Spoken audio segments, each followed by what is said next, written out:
across the UK, on DAB+, on YouTube, on your mobile, and on your side. This is Talk.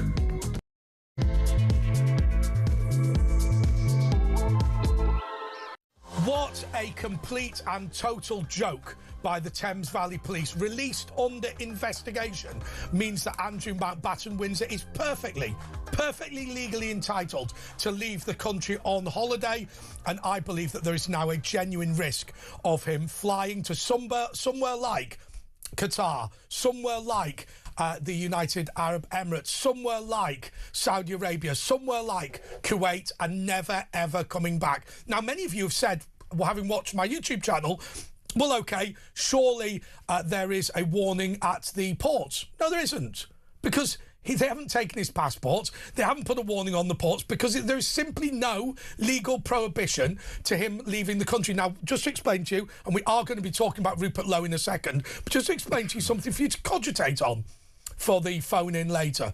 What about this? Most people who have been arrested are released on police bail. The only reason they created this released under investigation was because of a series of people like Neil Fox who'd been put on police bail for 3, 4, 5 years. And so they created this new thing. But it's supposed to be that you are on police bail to start with, and then perhaps you are released under investigation later.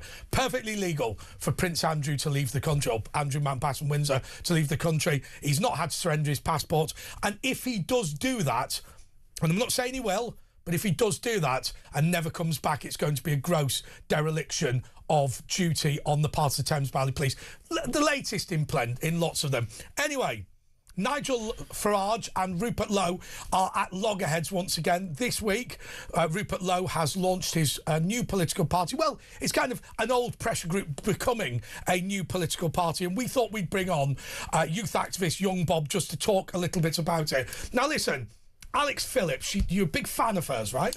Yeah, totally. I'm such a big fan of hers. I mean, she really gave me a fair platform in talking about Restore Britain. Now, look, I understand she's very passionate, but the sort of boomer slop I've been seeing from a lot of the reform lot is this complacency in saying we've been here the longest, therefore automatically we deserve your votes. And of course, I'm not going to try to insult or critique another presenter when she's not here. However, she's certainly been able to do the same thing. Well, yeah, she's been doing it. I mean, I just saw on her last show segment, she talked about how 17-year-olds have been using this online jargon to promote Restore Britain, despite the fact they do the same thing. I mean, Leda Cunningham just called Charlie Downs a neo-Nazi, of course, the same language that got Charlie Kirk assassinated. So I would say it's equal game when it comes to... Why don't we just quickly watch Leda Cunningham on Plank of the Week? Yeah, man. Which was the one talking about Rupert Lowe, actually. Just press play. They take votes play on the beta match. Reform. There was a poll. They won't? They won't? Because there was a poll that showed the... Well, who will they take votes away from? None, they won't take any votes. They won't take any votes. Nobody knows who Rupert is. You've all misread this poll. Because Rupert now gets to write his own... Excuse me, God has something to say. Basically, this poll actually is in favour of Rupert because he gets to write his own narrative. Nigel Farage is going into the next general election with a favourability rating of minus, I think it's minus 62, 63. More people in the country hate him than like him. Is that why we're topping 200 polls? That's because they like the party. Because you've not had the mobilised... You've not had any of it yet. Everyone says it's a one-man band, so you can't like the party without liking Farage. You can't have it both ways. You can't say it's a one-man band. I look at Caerphilly. And then no one likes Reform. I look at the Caerphilly by-election where it's an orchestrated tactical vote and Reform lost it. Because of the small gaps and the fractures on the right. Jamie, Chloe, should we go down the path? leave them to it. That's available to watch after this show on YouTube. I love what you did there, because they said, remember, it's available now, and you said, no, don't tell them. Don't tell them. Don't tell them. Good job we haven't told them. Young Bob, look, we are completely confused, Asher and I, which is not particularly unusual, but on a serious note, we like Rupert Lowe. We like Ben Habib. We like Nigel Farage. We certainly like what Rupert Lowe's doing on grooming gangs. We like what Ben Habib is doing in terms of supporting this country. A lot of the stuff he's saying about banning the churches being converted into mosques, we absolutely love. Nigel Farage's, I guess, support for Israel. Well, look, there's loads of stuff we like from each of them. Why can't the three of them get together? I know it's not your fault, but it is our problem, isn't it? Well, I would say that Nigel Farage was complacent at the time that he had both Ben Habib and Rupert Lowe. That's probably true. I mean, Ben Habib complained that we was not notified as the deputy leader at the time that Nigel Farage was going to assume being leader of the political party, and Rupert Lowe received an alleged fake allegation, but he had a death threat, and they raided his house and potentially could arrest him. So they were wasting. That's not right. They didn't raid his house. They took his guns. Yeah. I don't think they searched his house. Well, that don't necessitate them. The only problem is he's quite litigious. Is our friend Rupert, and if we claim his house was raided, he might sue us for it. It was a bit cliquey, wasn't it? At Reform for Rupert, and they had meetings behind his back. He found out about and stuff. I mean, like that, they even intentionally tried to change the script of the actual speech that Nigel later referenced when they were asked a question about Restore Britain, in which he said that, he wants to deport millions of people in different communities that have come here legally, even though that was the edited speech that Nigel gave to Rupert. And now he's using that as justification for why he kicked him out of the party, despite the fact the initial justification for why he was ousted out of the party was accusations by Zia Youssef of death threats, which goes towards the integrity and credibility of Reform UK. Are they a party to be trusted, considering two senior members of the leadership of the party have now left in quite an emotional way, simply because of how anti-democratic the party is?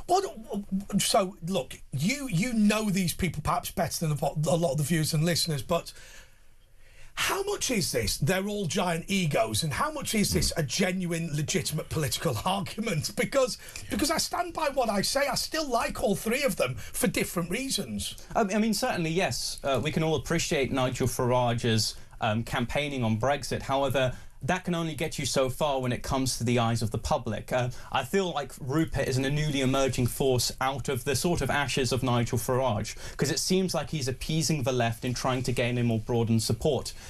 Ben Habib certainly isn't an egotist. He immediately after hearing about Restore Britain becoming a political party, not hearing it from the mouth of Rupert, but rather hearing it on social media, gave up the political party and merging with it, which is he gave £100,000 to. So the fact that he was able to offer to merge the party, which still hasn't happened yet, demonstrates that Ben Habib doesn't have an ego.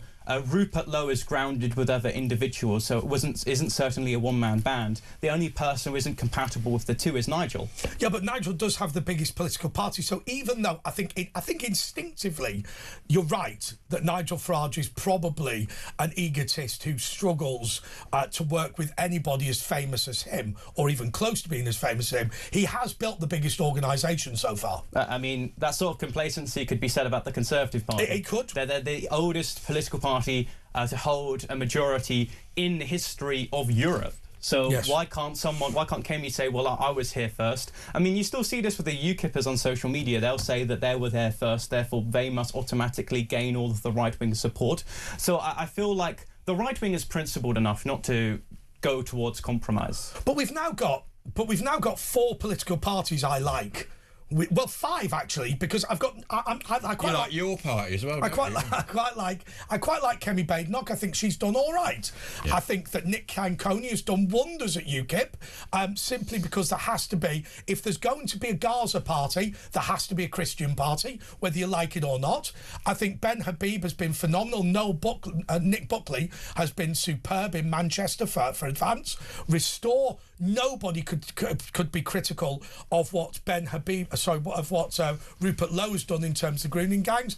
And Nigel Farage is ahead of the polls, which is the first time anything vaguely conservative has been ahead in the polls since Margaret Thatcher. Well, I'd say that Nigel Farage is also the most unelectable leader as well. If you look at polling data where people are asked what party would you most not want to vote for, it's Nigel Farage.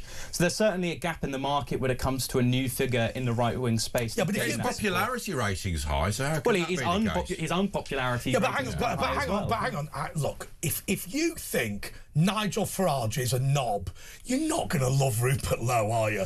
Right? Because no, look, you're on the right. I get the whole people like me, right, might go, oh, I don't know whether I like Rupert or Nigel the most, but you know, at the end of the day, if you're a pro-abortion Gaza communist, you're going to hate the two of them the same, aren't you? Well, I would certainly say there isn't this baggage because Nigel Farage is a pop culture icon, and certainly. But now, that's good baggage, isn't it? I mean, he got Brexit through. Do you not think he's got the right track? He knows what he's doing how to campaign, and he's sort of going for the centre ground, and he knows how to win an election. You know, he's good at getting things done, and maybe Rupert Lowe is pushing too far to the right, which I think what Nigel... I don't think Rupert Lowe is moving too far to the right. I think that some of his supporters, though, are coming out and saying it's got to be white English Christians, that's all we want. I don't think what's anyone your is saying that. I've heard some of the people online saying that that's what we want. Well, OK, so I think this English is... ethnicity and all. Well, I think that's a bogeyman, sort of fictitious being. But they are attracted always to one party, and it seems to be that it's Rupert Lowe's at the moment. Well, I would say that those are bogeyman that don't really exist. If we could identify these figures, I'd quite happy to be talking about them. But then I would also say as well, if these, you know, unpleasant characters are focusing their energy towards Restore, and we look at their policies and they're not actually quite versatile as you're making them out to be, I think it's better for them to do that for them to actually form the next BNP.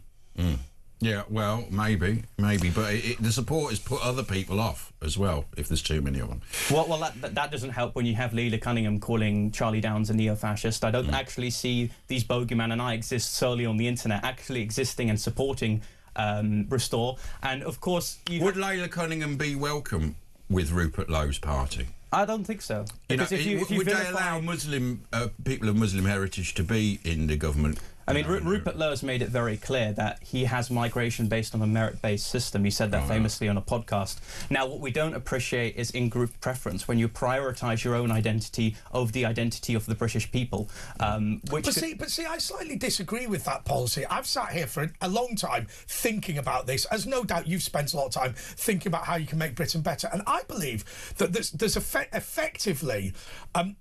Not absolutely, but almost like concentric circles of how easy it is to migrate to Britain. So as an example, the nearest foreign country to the United Kingdom is the Irish Republic. I would suggest that if you live 1 mile from Fermanagh and South Tyrone, you're going to find it easier to live in Fermanagh and South Tyrone than if you, which is in the United Kingdom, the other side is in the Irish Republic, than if you lived in Kabul. Right, I actually think we need to start saying, yes, merit on one thing, but also culture, another thing. Because when you talk about whether it's white or black or whatever, we were saying this last night, loads of people from the Caribbean, I just find it so easy to integrate into Britain that it doesn't matter whether they're black, white, Asian or anywhere in between. But then you have somebody coming over from Sudan, and you think, well, you know, it's going to take him his entire lifetime of benefits to understand what it's like to live in Britain, and then he'll probably think it's crap. I think that actually we should start saying, number one, what is your benefit to Britain in terms of your job that you can do? But number two, culturally, how easy will it be to integrate into Britain? I agree. And also, it's not about whether your culture is analogous to the British culture, it's also about how many people are coming into the country. Yes, that's true. So let's compare my generation to yours. You were growing up in a generation where... We're the same generation. Yeah, of course. But you grew up in a generation where migration was at the tens of thousands that David Cameron promised. Now we're seeing that type of wave of migration through illegal means. So if that is now the case, it then becomes very difficult for people to then get sold that all cultures can come in here or some cultures can come in here, when it is just the case that now it just seems like it's too difficult to do that, and that is why you're seeing so many people take the radical hard line. But we have a member of staff who works here who's dating somebody from Eastern Europe. I won't say her name, but you know, she has spent probably 50, 60, 70,000 pounds, you know, giving him the permanent right of residence in the UK. If he jumped on a boat and said he was an Afghan, they'd have given him a free hotel. Yeah, and that's somebody who's a multi-millionaire investing in Britain. But I also wouldn't say Britain's an economic zone. Just because you've paid in doesn't mean you're British. I mean, this goes into. I understand that. Yeah. But what has happened with her is this: every time the lefties let in a load of border jumpers, what happens is the right wing not perhaps us, but the right wing, make the paperwork more difficult for legitimate people. And they go, we've solved it now. You now have to produce 15 pieces of paper rather than 10. And actually what happens is the border jump is still border jump. I think it's interesting. I think we're sort of entering in the right wing this culture war zone of we used to discuss what does it mean to be a woman, but now we're discussing what it means to be British. And this is one of the other areas where I disagree with Reform UK. So, for example, they had a press conference where Nigel Farage was asked, just as Plaid Cymru was asked, what does it mean to be Welsh? And he said, well, if you stayed here for 5 years and you pay your taxes and you stay in Wales and you feel like you're Welsh, you're absolutely Welsh. But Axel Rúda Cabana would have met that merit. So would we call him Welsh? So I feel like this is another area where Restore Britain holds a stronger... What about this that Ali's asking? And by the way, I've not seen this, so I don't know. But he says, can you ask Bob about the disgusting pile-on by the far right of Alex Phillips after she interviews him? I hope he condemns it. Well, I mean, I didn't watch it. I don't know. Well, what I would say... Sorry, forgive me. I watched the interview, I didn't watch the pilot. You had a bit of a ding-dong. So what happened is, obviously, she promised me that she wouldn't go hard on me considering my age, and that was sort of the underlying sentiment when we went into the discussion.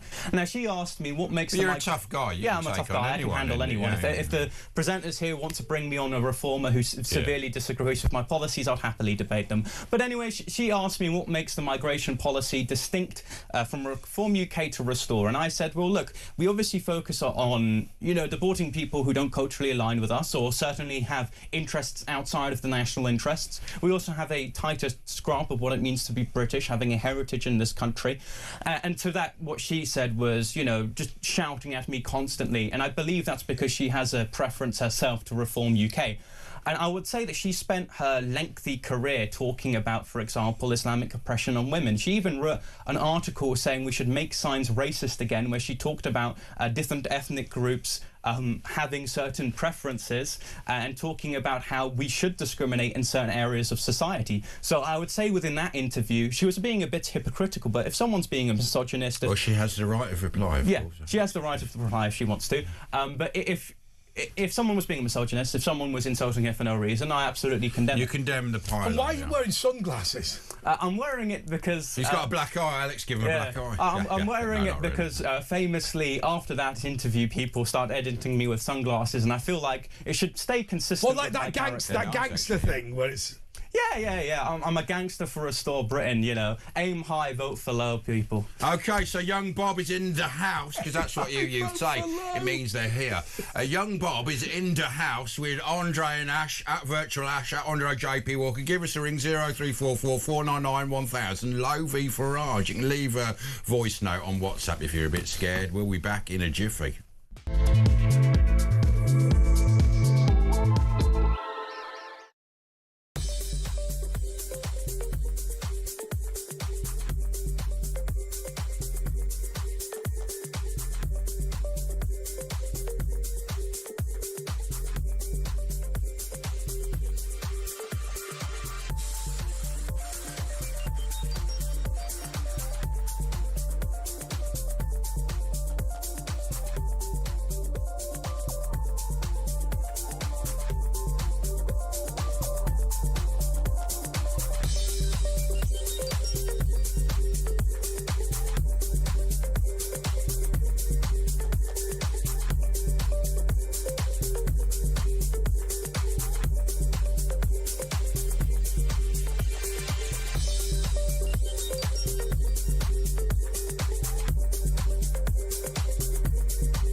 Across the UK, on DAB+, on YouTube, on your mobile, and on your side.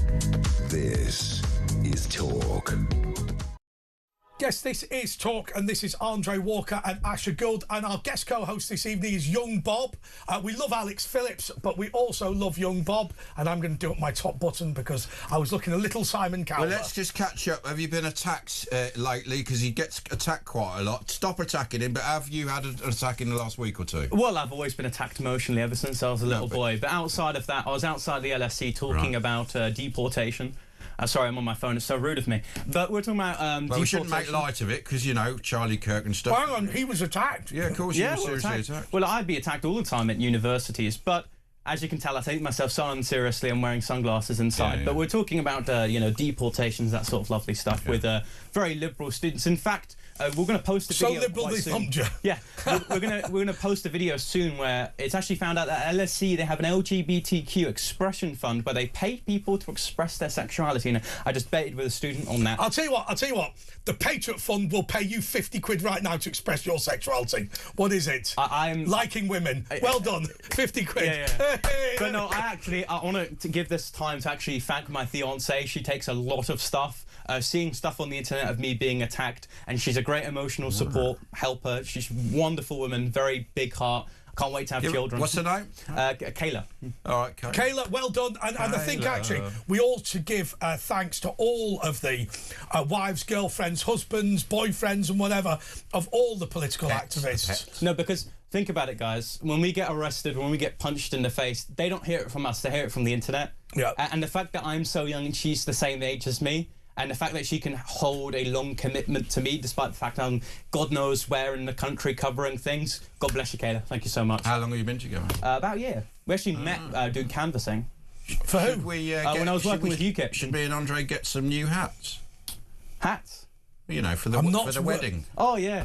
I'm not worrying. He doesn't get the reference. Did you not learn about Cilla Black and blind to date in history at school? It's so dumbed down. Really. So dumbed down. I love that joke episode of Cilla where it was supposed to be blind date, and it was the three Scousers on Harry Enfield, and they said.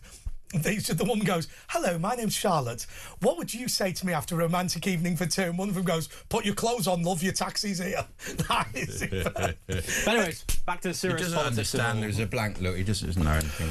But let me ask you about Christianity, because you've got obviously your crucifix on today, and it is the holy month of Lent and Ramadan. Yeah, I'm pretty angry about the fact that Ramadan takes priority, because what has happened, it seems to me, is this: that we've turned around and we've said, look, every religion in Britain gets its own month, apart from the Jews, obviously. Don't turn the lights on for Hanukkah because of the war in Gaza, which is precisely what happened in the West End, by the way. But let's not labour that. But every single month, every single religion gets their own month. But because Easter clashes with Ramadan, Ramadan takes priority at the moment in the West End under Sadiq Khan's rules. I'm afraid if Hanukkah clashes with Christmas, if Ramadan clashes with Easter, if Diwali clashes with anything, then I'm afraid it's Christmas and Easter that take priority. Also, I want to point this out that if you compare the fasting to Lent compared to Ramadan's a gluttony fest. There's been studies conducted in Muslim-predominant countries in Africa,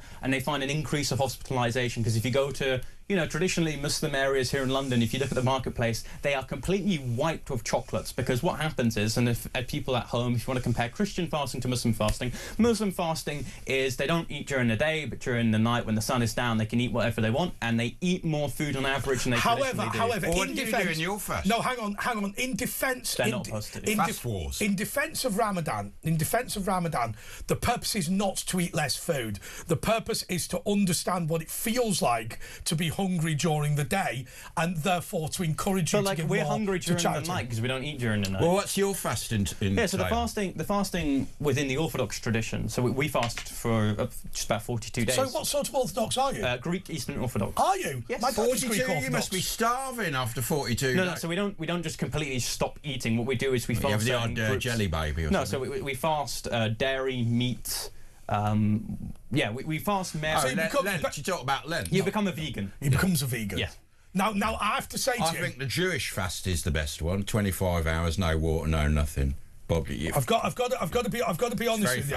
I've got to be honest with you. People don't realise, for your average Greek, becoming a vegan horrendous. But they do love their coffee. Like, they call me a Mormon because I don't drink, like, hot drinks. I can't stand So why it. did you end up becoming a Greek and Eastern Orthodox? Hang on a second. Aren't they two different things? There's Russian Orthodox. They're different jurisdictions. Yes, so it's based on ethnic lines, but despite that fact, you can just see all English Greek churches, and it's just a jurisdiction, really, but it's typically characterised by the ethnicity of the people that hold that jurisdiction and the landmass and whatever.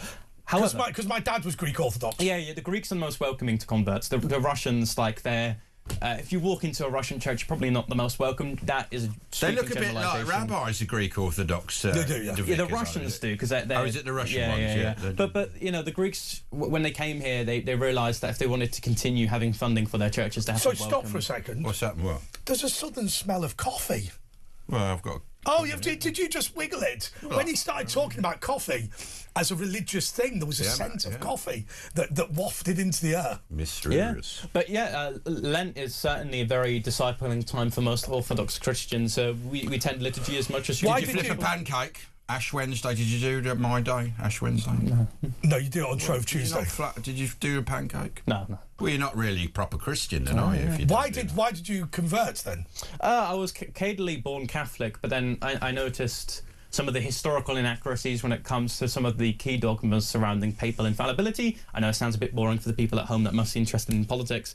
Then I converted to Eastern Orthodoxy, because if you go into the liturgy, it's certainly more enriching for the soul. I certainly feel more at peace. And when so my best mate is a Russian Orthodox, and he believes that Church of England and Catholics are not actual Christians. Yeah, so it depends how you... I mean, there's always somebody to have a go at you, isn't there? Right? Yeah. Do they do it in English or is it in Greek? Depends what church you go to. No, but your one. Yeah, they do part English, part Greek, and I know how So do you learn English. Greek and that? Because the New Testament was in Greek. I'm terrible at learning languages, but I know what it sounds like. If you were to put me in a liturgy, I would know what part we're on. But I couldn't repeat it. So you go every Sunday, do you? Yes. But how important is bringing Christianity back to politics? Is it important? You can say no. I find the sort of evangelical American style era of politics quite tacky as an Orthodox Christian. I don't really like it. I would like to see a separation, but also the morality of Christianity informing a man's politics. That's something I'd like to see. However, I'm not forcing everyone to be Christian. I would certainly say that we're seeing several different replacements in our country, a cultural, ethnic and religious replacement of our land, and we need to focus on all three of them as nationalists in order to fix the state of our country. How do you answer the charge that once again, the same guy who asked you before, Ali, who's a good caller of ours, he's a good bloke, but he disagrees with us, he basically says that you are a very, very clever and erudite racist. How do you answer that? I mean, look, I'm not trying to have a go at you. No, you can accuse me of what you want, sir. No, I don't see that at all. I would just say that a nation is informed by all of these different facets. So it's people, it's culture, it's religion, it's language, all of these things synergistically exist. And as nationalists, we're always ignorant to just focus on one particular one.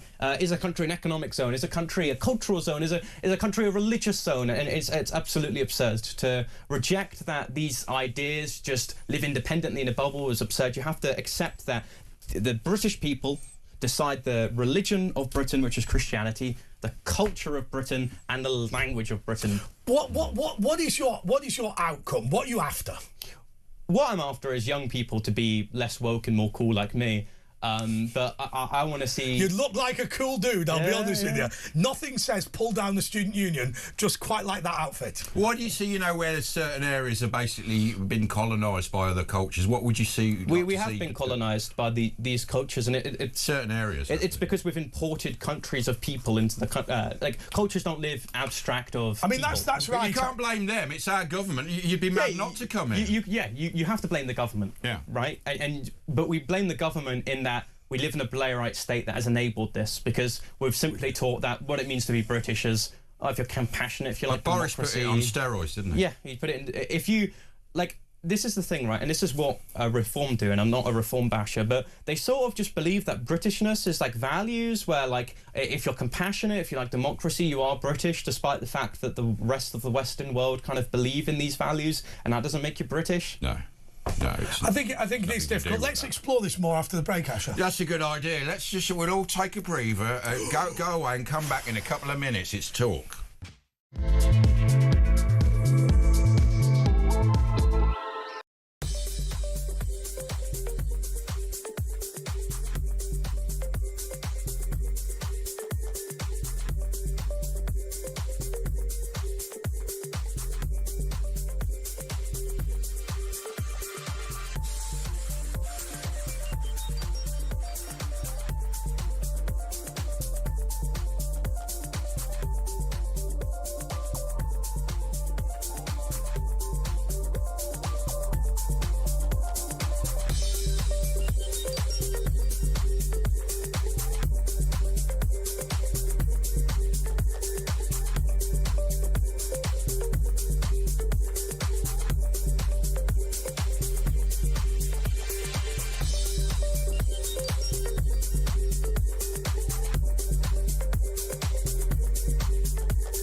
across the UK.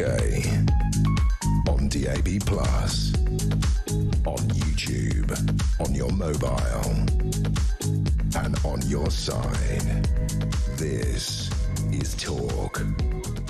Yeah, do you know what? We've just fitted young Bob with an earpiece and said that if anyone wants to call in, we have had a few callers, but not specifically on the young Bob issue. 0344 499 1000. You're very welcome to get in touch. The other thing that you can do, which people don't do enough of, is this. If you go to talkTV here, right, so 0344 499 1000, put it in to your WhatsApp, and then you just leave a message. Here we go. All right, man. Yeah, I'd like to talk to Andre and Ash about young Bubba and his attitude with He's a disgusting nathy, homophobic, hate crime. Very hurtful. Right, okay. Right. Thanks for the compliments, guys. If we then send that, that will come straight through. And I want now, can we now play it straight away? Here we go. Go for it. Play it. Do we not get 5G, guys? Come on. No, look, it's there. We can see it. We can message. Here we go. All right, man. Yeah, You've I'd got like to terrible talk audio, to man. Andre and Ash about young Bubba and his attitude with. He's a disgusting nathy, homophobic, hate crime. Very hurtful. Right, Can I respond now? Yeah, sorry. Sharon says, I love young Bob. People only start on him because he makes them look thick. Go on, Bob, just stay safe. And another person was saying that Alex never shouted at you. Well, she never shouted at me, but she certainly was more animated, right? I don't like being gossip girl, but I'm very autistic. I'm not looking at you. That's why I like wearing the sunglasses as well, just outside of the memes. And when I was reviewing the video, she certainly was more lively. Oh, she is. She is lively. Yeah, she is lively, but especially so when talking about Rupert Lowe and Nigel Farage. And I get it. She has a very decent relationship with Nigel. However, you shouldn't be complacent. No one deserves your vote. And Restore is going to come in like a wrecking ball. And if reform but let me stop you there. Why do we want it to come in like a wrecking ball? Why do we want it to come in and restore the country? It's like a game of Jenga. If what people like Alex say about reform is true, and they are actually the right-wing anti-establishment party, people will continue to support them. Yeah, I get that. Alternatively, if it isn't that, and Restore's policies, like they're slowly coming out with, do actually yield an actual right-wing alternative that isn't like reform, it's going to come in, it's going to take a piece out, and it's going to completely collapse. Because we believe that reform are part of the establishment. So to what extent? So here is the thing. So there's no doubt that sort of moving into the establishment field is Nigel Farage's strategy. We're all agreed on that. This central idea of saying there are duty voters, this is the way I describe it, you might describe it just differently. There are duty voters in Britain, and Nigel Farage says, what I have to do is ensure that those duty voters think that I'm credible for government. Then what Rupert Lowe says, we have to start with policies rather than personalities, which I think is a reasonable point. To what extent are those two things mutually exclusive? Because I guess what you could say is Farage is attempting to be an electable force through having personnel that are acceptable to the public. What if he adopts Rupert Lowe's policies? I smell horse manure, and what I mean by that is when he was part. When I look at the European Parliament, when he was a member, he claimed 2 million in expenses. When he went to the World Economic Forum, he was funded by a rich Iranian lad to go. So what I would say is that he is part of the globalist elite. But then he puts on a suit and goes into a pub and acts like the working class man. He can be. That's the thing. He can be with anyone, from the royalty to the working man. He's got that thing. Boris had that as well, didn't he? But everyone engaging knew with people. Anyone who worked in politics knew that Boris put it on. He intentionally roughed up his hair. He intentionally rambled. Yeah, but no, they do it particularly. I mean, Starmer can't do that. He can't. Blair could do that. He couldn't animate. Neil Kinnock couldn't rough up his hair. Yeah, he couldn't. But of course, Nigel Farage, I feel like he does it the other way around. He is a globalist elite, but acts like he's one of us. But one thing I do disagree with, and we've got two brilliant voice notes for you, which we'll play. And one thing I will say that I do think is a reasonable comment about Farage is this. I don't believe in a world where, you know, an upper-class person, a middle-class person, a working-class British person should all hate each other. I actually think we should work together. So to me, what I like about Nigel Farage is he feels like an authentic Englishman. The thing is, right, acting can only go so far. He's enshrined himself as a pop figure by just doing anything humanly possible, going on GB News, becoming a cameo star. But then you can kind of see the motivation as making as much money as possible. And if you look at what we originally talked about before with Ben Habib and Rupert Lowe both leaving under suspicious circumstances from Farage and his cronies, I distrust him. OK, let's just make a note to the gallery. Can we ready to play these messages? Also, do you know what we need to do? Put my faders on.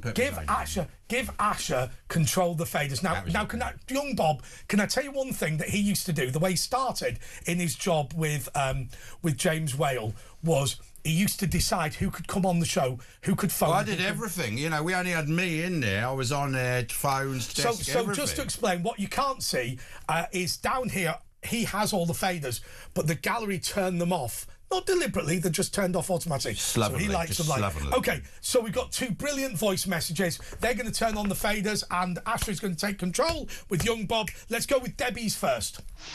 Hi, Andre. Hi, Ash. And Hi, young Debbie. Bob, you need to take the sunglasses off because it makes you look shady as hell. Oh, okay. I'm not. It's full of memes, guys. Come on, we're going to meme Rupert Lowe into office. That's my strategy.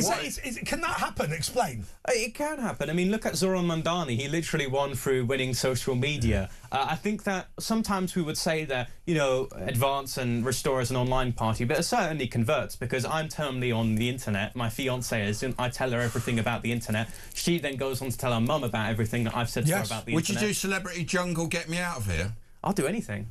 He'll do anything. Yeah, I'll do anything. It's like the word. Would you do OnlyFans? No, I'm joking.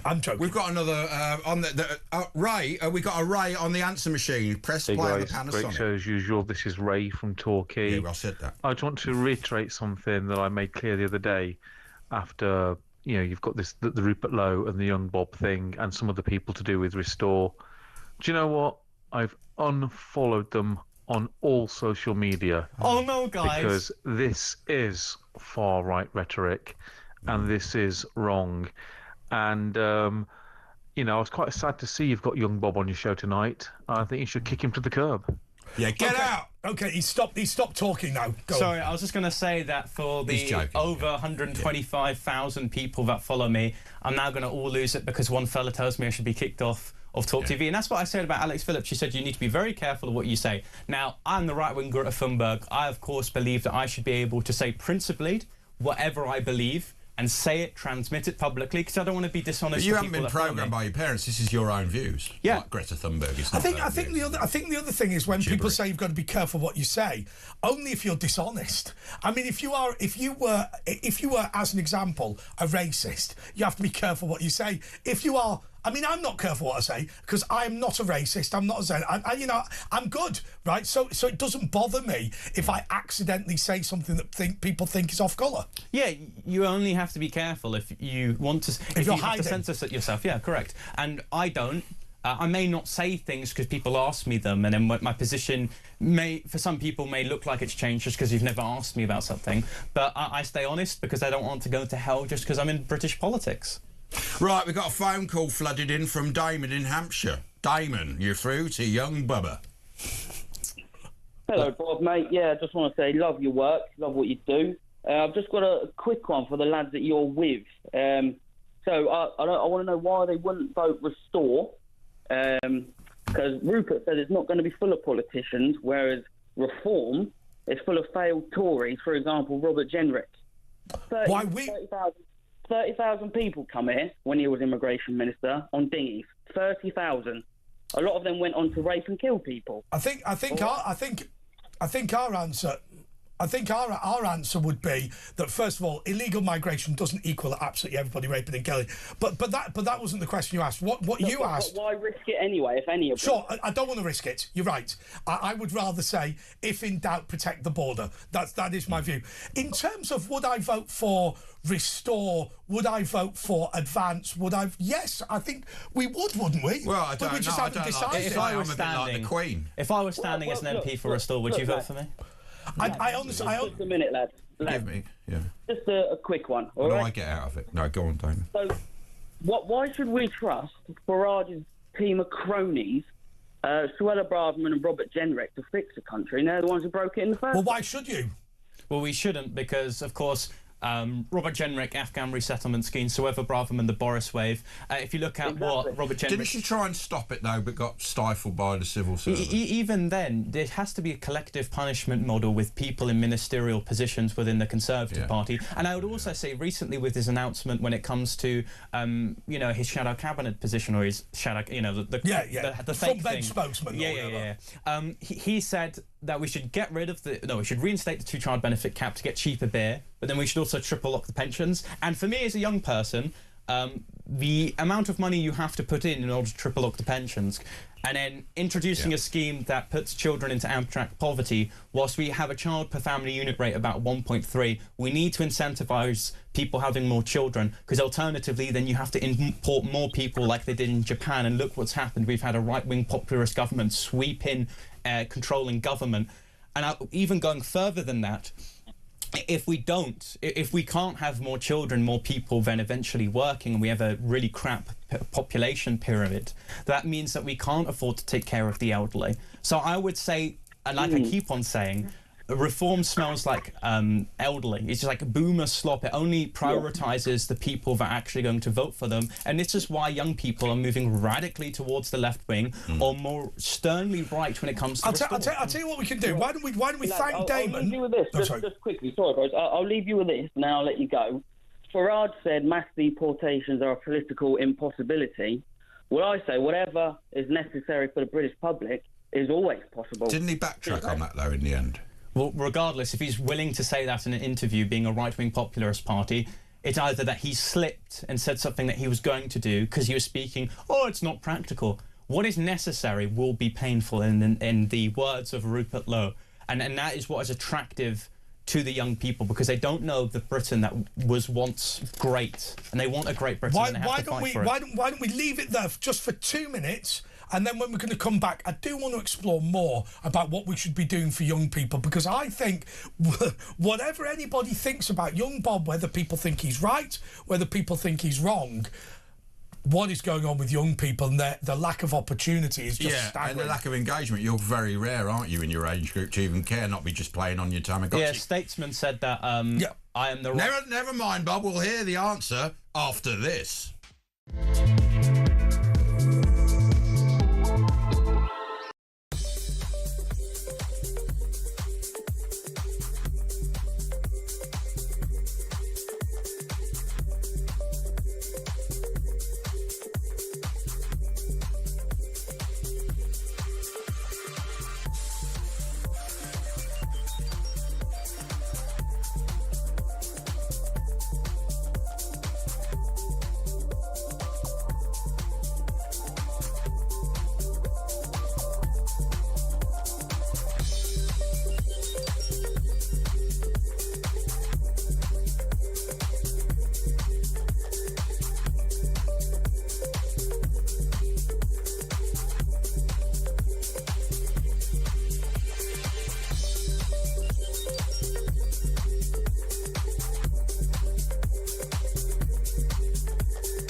Across the UK, on DAB+, on YouTube, on your mobile, and on your side.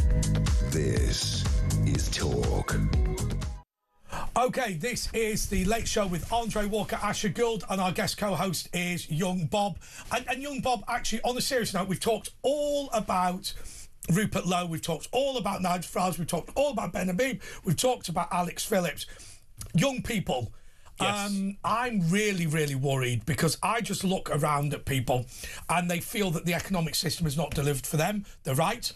They feel that the political system has ignored them. They're right. So they've got no They future. feel that they're being racially abused in school. I think they're right. And they feel like their living standards are getting lower and lower and lower, and they're right.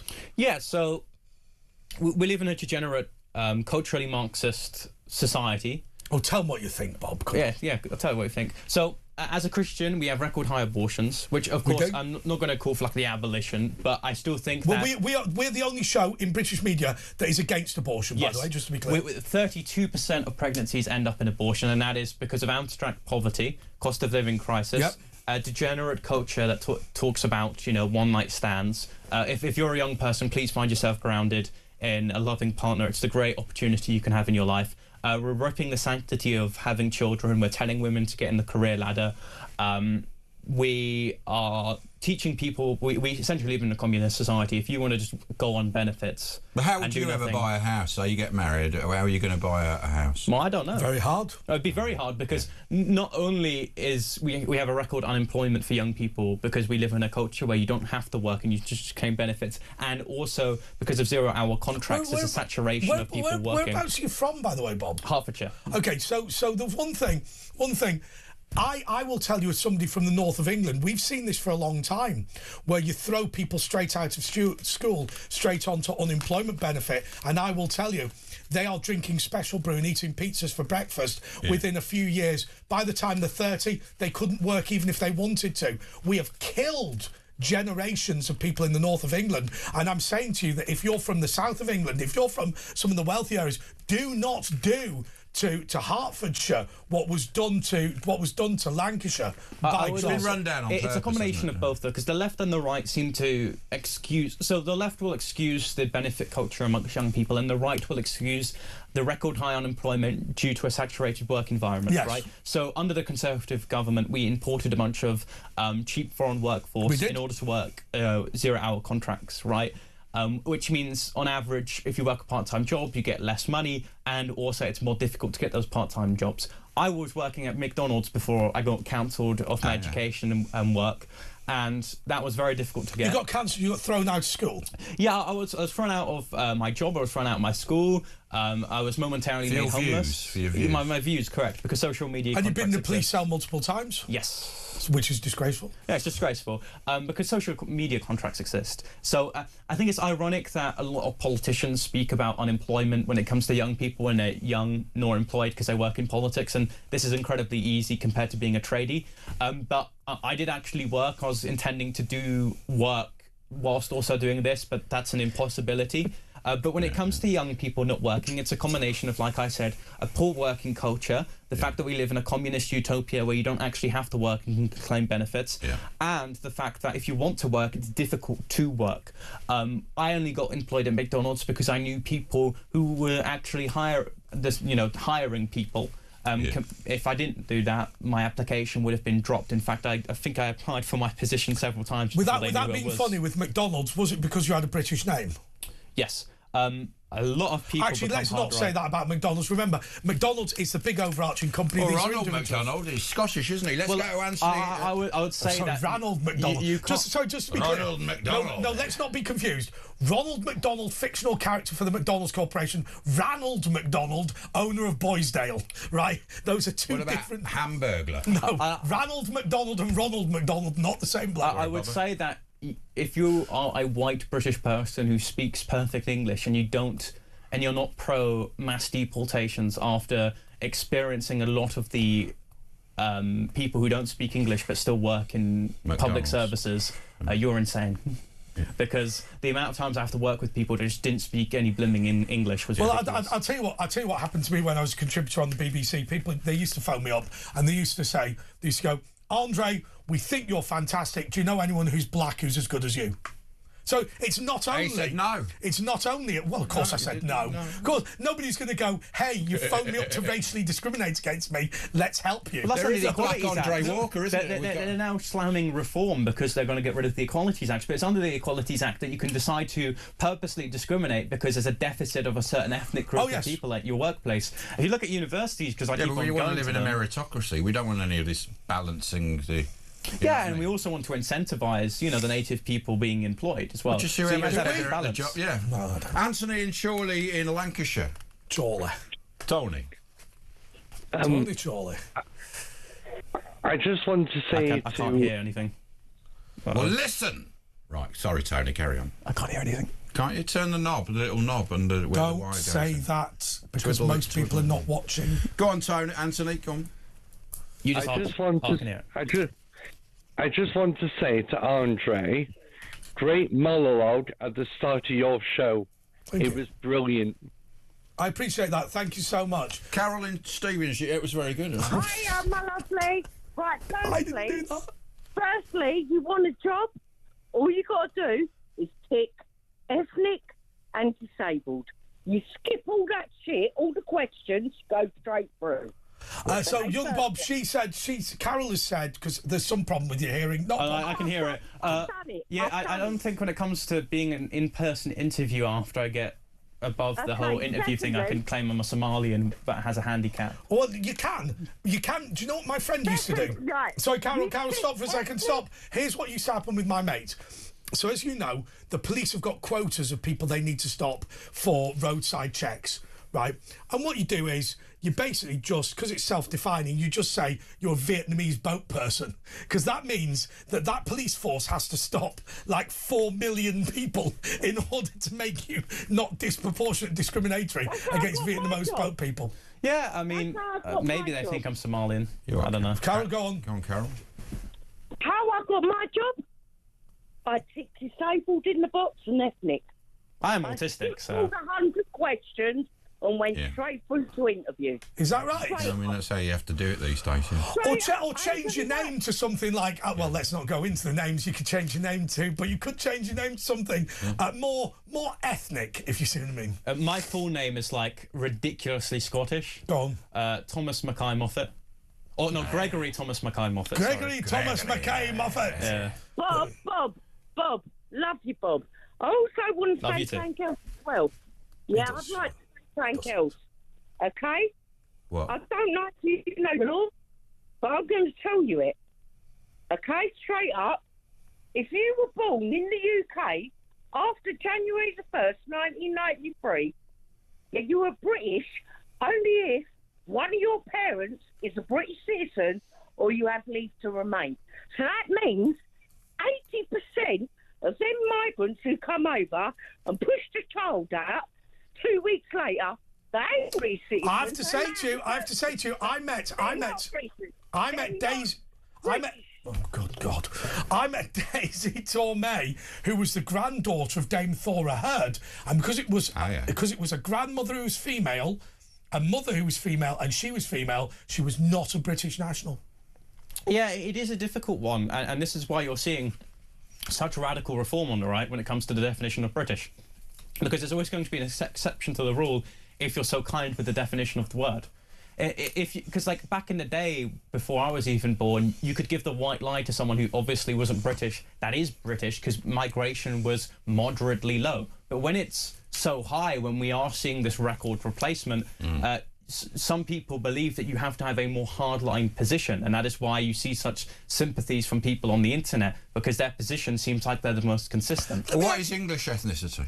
Well, the English ethnicity, well... Okay. I mean, was Rishi Sunak, he was English culturally. Yeah, he's a civic British person, but he's not ethnically He was Goldman Sachs culturally, let's be honest. Yeah, so... He was born in a committee hearing, that man. We have to be... Okay, so definitions of which, right? When you say British, it has 3 denotations: legal, civic, and ethnic. Okay. Right? And when people don't recognise that you can use one word in 3 different ways, that is when you have this cultural war nonsense on the right on which definition are you using. And I would say that so far we've used both definitions, legal and civic, and it hasn't really worked so far. And that is why so many people are sympathetic towards moving towards a more ethnic line. Isn't the problem you've got bluntly related to our good friends such as Asher Gould who are Jewish. That is to say, because historically there were very, very, very, very, very small number of people in Britain who were non-Christian and not ethnically British, if you see what I mean, we now say, well, you can still be British even if you're neither of those things. And actually, my argument has always been, and I don't know what Asher says about this, but my argument has always been, Judaism is irrelevant, and I'll explain why. Because historically in Britain, there's not many Jewish people. They assimilate completely. Therefore, I don't think the fact that you had 100,000 Jewish people in 1850 proves anything about a multicultural society. I just don't believe it does. I would say the reverse is true. I think the Jewish community is actually quite separate, but they're not versatile, right? So like, what do you mean separate? I mean, like if you go to Gould Green, for example, yeah, but you're talking about separated. Most Jews are like me. Liberal because you see the ones in the hats, you think, oh, they're Jews, but you won't notice a Jew like for example yourself, a liberal Jew, because like Jewish people are on a spectrum, right? The Orthodox Jewish like community, you. Yeah, but I'm Orthodox Jewish. But there's different like tribes of Orthodox Judaism. Yeah. Like, but I mean, you wouldn't notice ones like me, so you only notice. But the majority are more like me, just British. But that's what I mean. The Jewish migration is an interesting phenomenon because you do have Jewish people who you obviously couldn't tell, like Andrew Gould, for example. But then there's places like Gould Green which have completely separated themselves, but they live peacefully surrounding the area. Well, actually, Gould Green's got quite a mix, but I know what you mean. But Stamford Hill, I would say. I think the critical point is having 100, 200, 300,000 Jews in Britain does not prove that multiculturalism works. It just doesn't, because there's not many of them. But also, I mean, Jews have been here for about 1,000 years, definitely since William the Conqueror, and a lot of them have mixed into the population. A lot of non-Jewish people have converted. So actually, it's been a mix. And the reason European Jews look white is because there's been a mix. And a lot of people I meet who aren't Jewish have got a Jewish grandparent, so it's actually mixed in. Yeah, the Jewish people are diasporized. Like they've sort of come like a nomad of people because they weren't in Israel for the longest amount of time. Then they sort of went into Europe, and then they were exiled consistently in different European countries. So they're a bit of everywhere. They're Apparently, I'm 2% Jewish, 1% Jewish. Yeah, Mazel tov. Most people are. Well, young Bob, we're coming to the end. Anything you want to say? We've got 20 odd seconds. Yeah. Aim high, vote low. Join Restore Britain today. I'm not a spokesperson, but I do think. But you've done well having a go. Aim high, vote low. I like that. And what's you going to be? You're going to be Home Secretary when you get into power? No, I don't think I'll have any position. I like Archbishop of Canterbury. No, I like what Charlie Kirk did with Trump. I want to do that. I wouldn't do what Charlie Kirk did. Anyway, that's young Bob. We're going to have George Gilbert, the Big Brother's disgraced contestant. We'll be back after the news with him. Stay tuned.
across the UK, on DAB+, on YouTube, on your mobile, and on your side.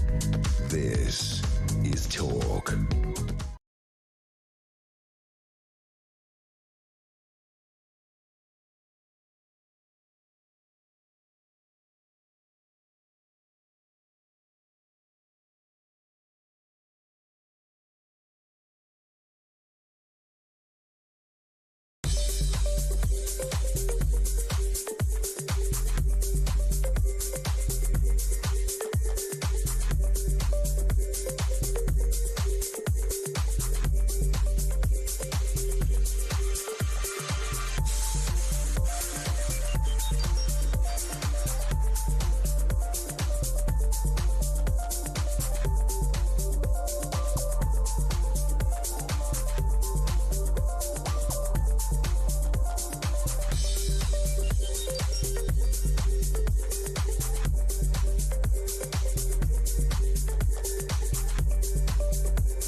This is the press preview with Andre Walker, Asher Gould and George Gilbert, and we understand you brought a film crew with you tonight. I know, yes. Josh Peters. Do you know, funnily enough, he worked with a friend of mine. I used to work with Archie Manners at the House of Commons.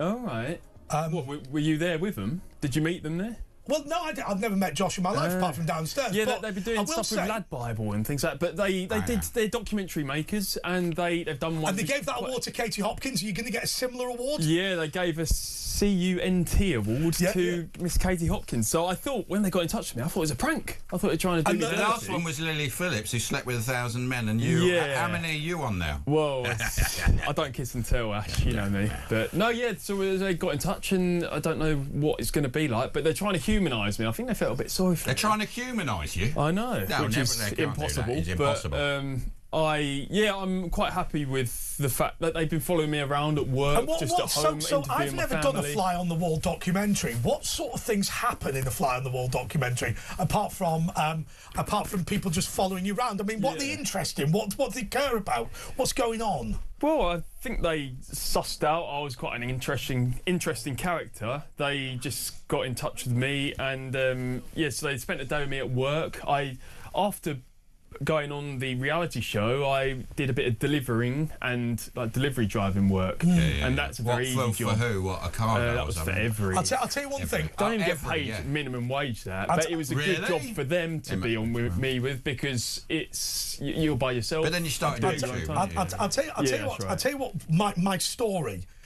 So, as I say, I watched the Katie Hopkins thing with Josh Peters because literally I went, bloody hell, that's Archie Manners. That's my mate from the house. He's like the poshest man ever. He's like third in line to a seat in the House of Lords or something. But anyway, so what he used to do, because he starts as a magician, you know how David Blaine will go, he'll throw something at the wall and then there'll be a card there. Yeah. Right throughout the House of Commons, he'd place random cards and stuff around. So he could go, look over there, there's your ace of clubs. Do you know what I mean? Right. And you go, why are there 4 ace of clubs stuck to the ceiling in this film? I don't know if you're strictly allowed to attach dice, cards, pictures of people around the royal palace, but that is what Manners did. Anyway, George, you're very welcome. What's been going on since we last saw you?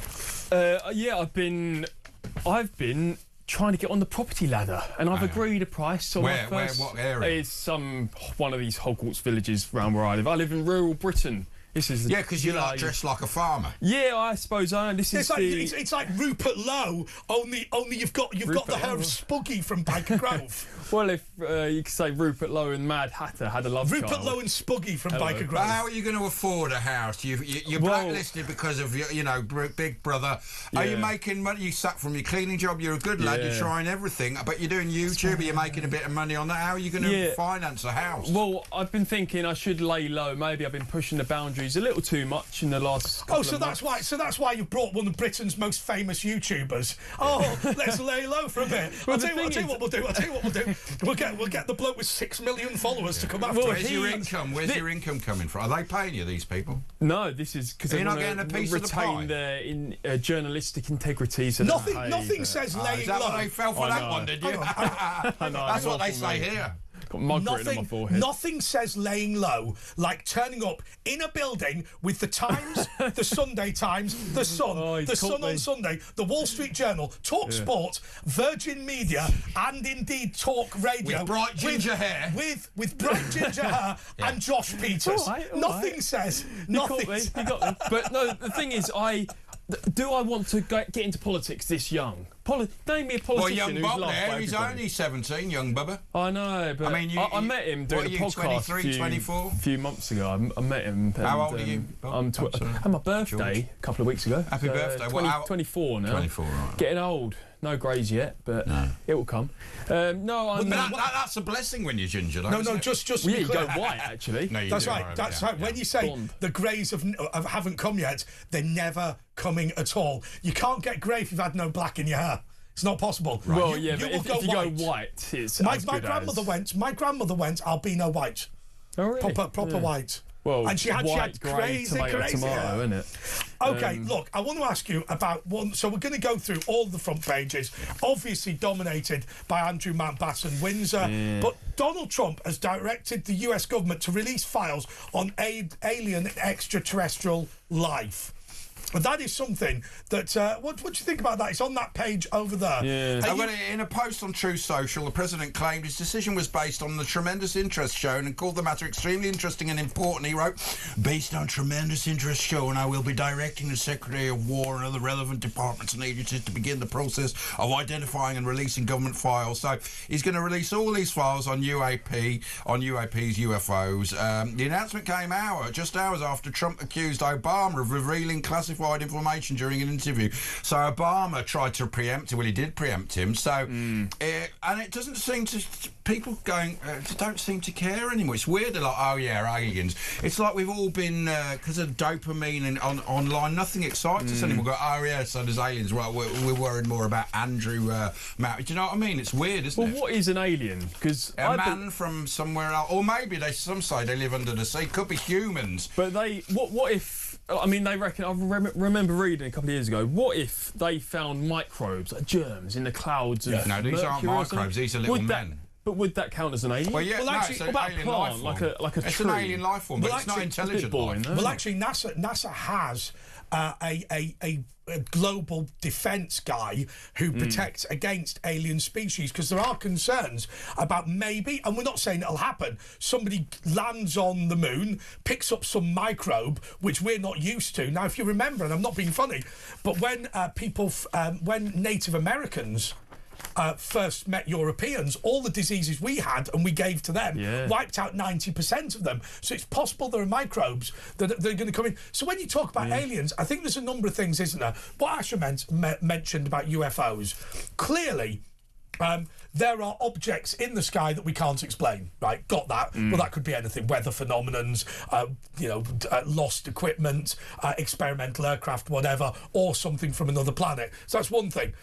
But then there's literally creatures from another planet coming to Earth. I don't believe that. What was really interesting was a guy on the other week who said that he believed that, first of all, there could be a multi-dimensional thing where there are people walking on Earth, but we can't detect them, can't see them, like quarks or some are underwater as well, underwater bases, San Diego. But of course, the humans are 300,000 years old. We look at ancient history as sort of pharaohs and all that, 5,000. We don't even go back 20, 30,000 years.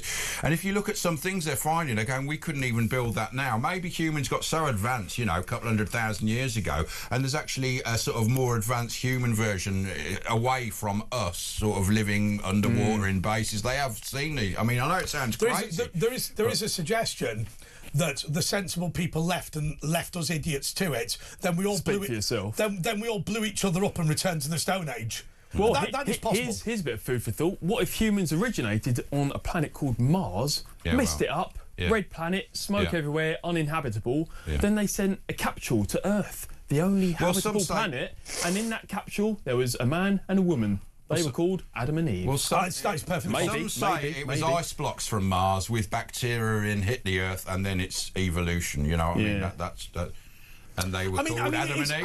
I think the bizarre thing is, we were talking about religion before. The bizarre thing is that a lot of these things, whether it comes to a simulation, whether it comes to sending a capsule to Earth, whether it comes to some enormous apocalypse and starting again, a lot of the stuff in the Bible could potentially seem more true now than it would have done in 1982. Noah's Ark and all that. Absolutely. I'm a deist, so I believe that the prospect of deism is where I believe there was a God, he made the universe, made Earth, it was all hunky-dory, but now he doesn't interfere with life on Earth. So now, I guess you could call it, some may call it fate. I don't really believe in fate, but I think we're now left to our own accord. No God, no divine intervention. Do you know Sim but City? I do believe in a God. Do you know Sim City and those sort of games? Do you think we could just be an advanced version of that? We could. From an alien plane. So if video games became so realistic that it's hard to tell the difference. We're just in a video game, an alien, intelligent alien's watching us. Well, look, at the end of the day, I believe that I'm here because I believe I can touch and feel it,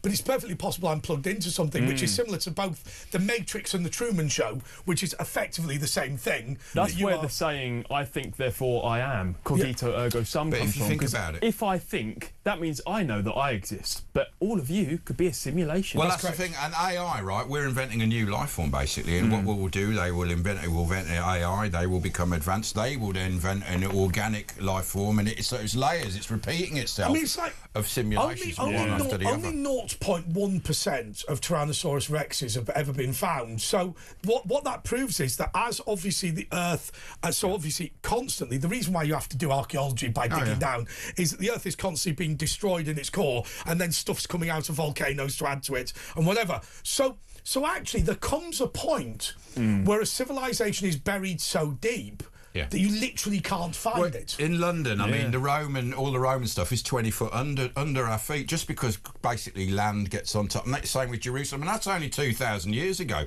So 50, 60, 80,000 years ago, it would be so deep down. True, but they would have had to perform excavations before they built on here.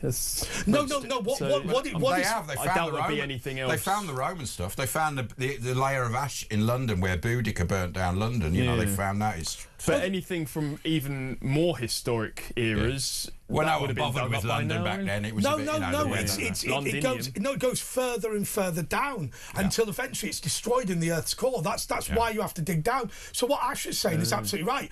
Romans 2,000-3,000 years ago were already having to dig 20 feet.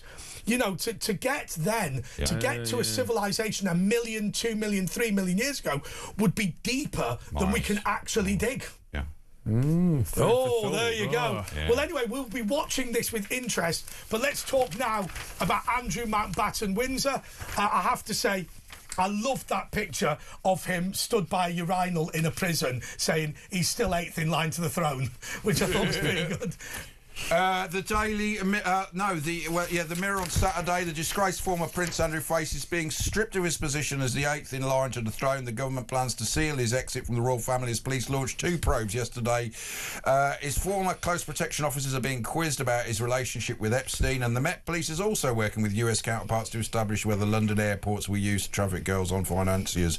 Lolita expressed, are people being a bit too hard on Andrew and ignoring everything else? No Americans seem to be in the picture, and it just seems everyone is just hounding Andrew. Well, maybe the Americans are covering it up. Maybe somebody's asked them not to report on it. But I got in a bit of trouble online for defending Andrew. I wasn't defending Andrew. What I said was, until any man or woman is found guilty found guilty in a court of law, they are by definition innocent. They are, So I don't like the fact that people are jumping on people's case just because down with the monarchy. Keir Starmer, he jumped on it, and he's one who always goes, we can't talk because there's a court case. But for this one, he was going, if anyone's got any information. So he's just such a... No, I think there are different layers, though. I think there's also, in addition to anything else, Andrew Mountbatten Windsor having been crap at his job as Prince of the United Kingdom. And you can always say, look, that doesn't make him a criminal. I have to say to you, changing the line of succession will make absolutely no difference. So just to be clear, in order for Andrew Mountbatten Windsor to become King of England, what you would have to have is the death of Prince William, the death of Prince George. of all of his children, George, George, what's her name, and Louis. Louis, yeah. Right? Charlotte and Louis. Then you'd have to have the death of Prince Harry. You'd have to have the death of his children, who are called Archie and Lilibet. And that number will just grow and grow and grow. It's utterly ludicrous. True, but also, if we try and remove Andrew from the line of succession... There's a major problem. There is, because Britain cannot decide unilaterally. On its own. It needs to get all of the Crown's realms to agree, and that will spark debate in their own parliaments about the legitimacy of the monarchy. This is why we like George Gilbert, because that is exactly the problem. Yeah. Very clever, very clever. All 15 countries where King Charles is king of will have to simultaneously change the law. Now, they have done it before. They changed it when Catherine was pregnant. They changed the law to say whoever the child was would be the next in line to the throne after William. And actually, it was a bloke anyway, so it didn't make any difference. Yeah. But all 15, I think it was 16 at the time because of Barbados, they all had to change the law. You're right. If they start debating, here is the smart move. Smart move is this. There's something called a Council of State, which exists in the United Kingdom. Each individual country has its own rules. So, as an example, in Canada, the Prince of Wales has no role whatsoever. He's just a relative of the head of state. It just says whoever the head of state of the United Kingdom is the head of state of Canada. Boom. That's it. That's all it says. A Council of State means, because there are something like, I think now 6 councillors of state, if King Charles is incapacitated, which he's probably going to be in the next couple of years, Andrew would have a degree of political power. Remove him as a Council of State. Yeah, well, you're spot on. And if we try and remove him from the line of succession, it's futile, because as you say, there's all them people that have to die before him. It's not going to happen. So all you're going to do is kick up a stink in their parliaments. You probably get calls by David Lammy to pay slave reparations again. We don't need it. Yeah, Leave him in there. Actually. He'll probably commit suicide before we know it anyway. I have to say to you, well, my concern about him is, and I don't know if you heard the beginning of the show, actually, we're downstairs with your gang, but one of the things that worries me very, very, very greatly is that being released under investigation is not the same as being released on police bail. He has the right to leave the country entirely legally, so he can go on holiday to Qatar, toss his passport in the sea and never come back. I'm not saying he's going to do that, but he would be able to do it. The British would pressure the Qataris to extradite him to the UK. And how much pressure would they put on? Well, how much pressure would you put on Saudi? Probably not that much. But what loyalty do they have to protect Prince Andrew? They couldn't give a damn. If the allegations are true, then military contracts were leaked to them, and they saved a fortune from BAE Systems. That's what people are most angry at Prince Andrew about in the legal side of things. That's why he's been arrested, isn't it? Treason. Well, it is nothing to do with the sexual assault claims. So if he's guilty of anything, he should face trial for that. I have to say to you, here's what we do know. We know that Andrew and Peter Mandelson, apparently, according to the US State Department's US State Department's release of documents under Jeffrey Epstein, we know for a fact that there are allegations that they leaked information to financiers. We also know something else on the other side of this, that time and time again, these bailouts and these sales of gold and these financial instruments to save the country, we know fell flat under Gordon Brown at the same time as Andrew and Mandelson were in office. Are those two connected? We don't know. Was the gold reserve sold for 1/10 of its value because it was leaked to Jeffrey Epstein? It was announced before. But also, I mean, they are trying to write out the royal family, this lot. I mean, it's gone under the radar, but they've changed the... I'll just read this. In February 26, Nick Thomas Simmons became the focal point of political row after confirming that a strategic decision had been made to transition public-facing branding from HM government to simply UK government. So they're trying to sort of write that out, which he clarified that while the branding on websites changing to UK, the formal constitutional His Majesty's government remains the legal name of the admin and will still appear on official records, but they're trying to change it. The decision drew sharp criticism from opposition, who accused the government of obliterating tradition and being disrespectful to By the monarchy. By the way, they're trying to get it. Nick Thomas Simmons is the one who looks like Meatloaf. Yeah, and he looks just to compound matters, he looks like Meatloaf. So you look a bit like Meatloaf. Do you think? Do you think I do? You look a bit like Elizabeth I. Yeah, right, a lot of people. I think I'd rather Meatloaf, but I'll Would take you? that. Elizabeth I Yeah. is good. No, can I? I normally get Tilda Swinton actually. Who's Tilda Swinton? Narnia, the Snow Queen. Bonnie Langford. Or Mad Mr. Hatter. Motivator. I seem to get this every time I'm here with you two. Tanita Tickerham. Mick Hucknall. Mick Oh, yeah, Mick Hucknall, yeah. Yeah, I'll take that. Yeah. If they made a film about Mick Hucknall, he's the man, isn't he? Mick Hucknall, as they always say, he used to be known as Simply Red, he's now known as Amply Fed. Simply great. Have we got a little break at this juncture? Let's take a little break and a little breather, and we'll be back with Grace, Wayne, loads of people, and George Gilbert after this.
Across the UK, on DAB+, on YouTube, on your mobile, and on your side. This is Talk. This is the press preview with Andre Walker, Asher Gould and George Gilbert. George, how you feeling? I'm good. I'm ready to rock and roll. Well, it has to be said that Prince Andrew, as we say, or Andrew Mountbatten-Windsor, he's sweating now, isn't he? By the way, Daily Star, no pants at Norfolk Police Custody Suite. They've run out of pants. And the story is Andy Windsor's trip to the cop shop was pants. There have been complaints of an undies shortage. Meanwhile, police are planning to speak to the ex-Prince's protection officers. I don't understand, really, because you just wear your pants. Why do you need pants at a police station? But that's the Daily Star. And is he dead Mandy walking? There he is, Peter Mandelson walking. I mean, I have to say, I worry about this, George.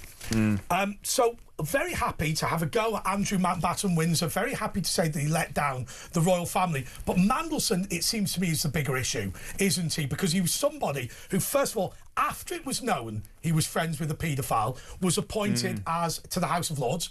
After it was known he was friends with a paedophile, he is made the Deputy Prime Minister of the United Kingdom, Lord President of the Council. He's also appointed as British Ambassador. And moreover, £75,000 is given to his partner, plus £4,000 a month, for him never turning up in Jeffrey Epstein's office at all.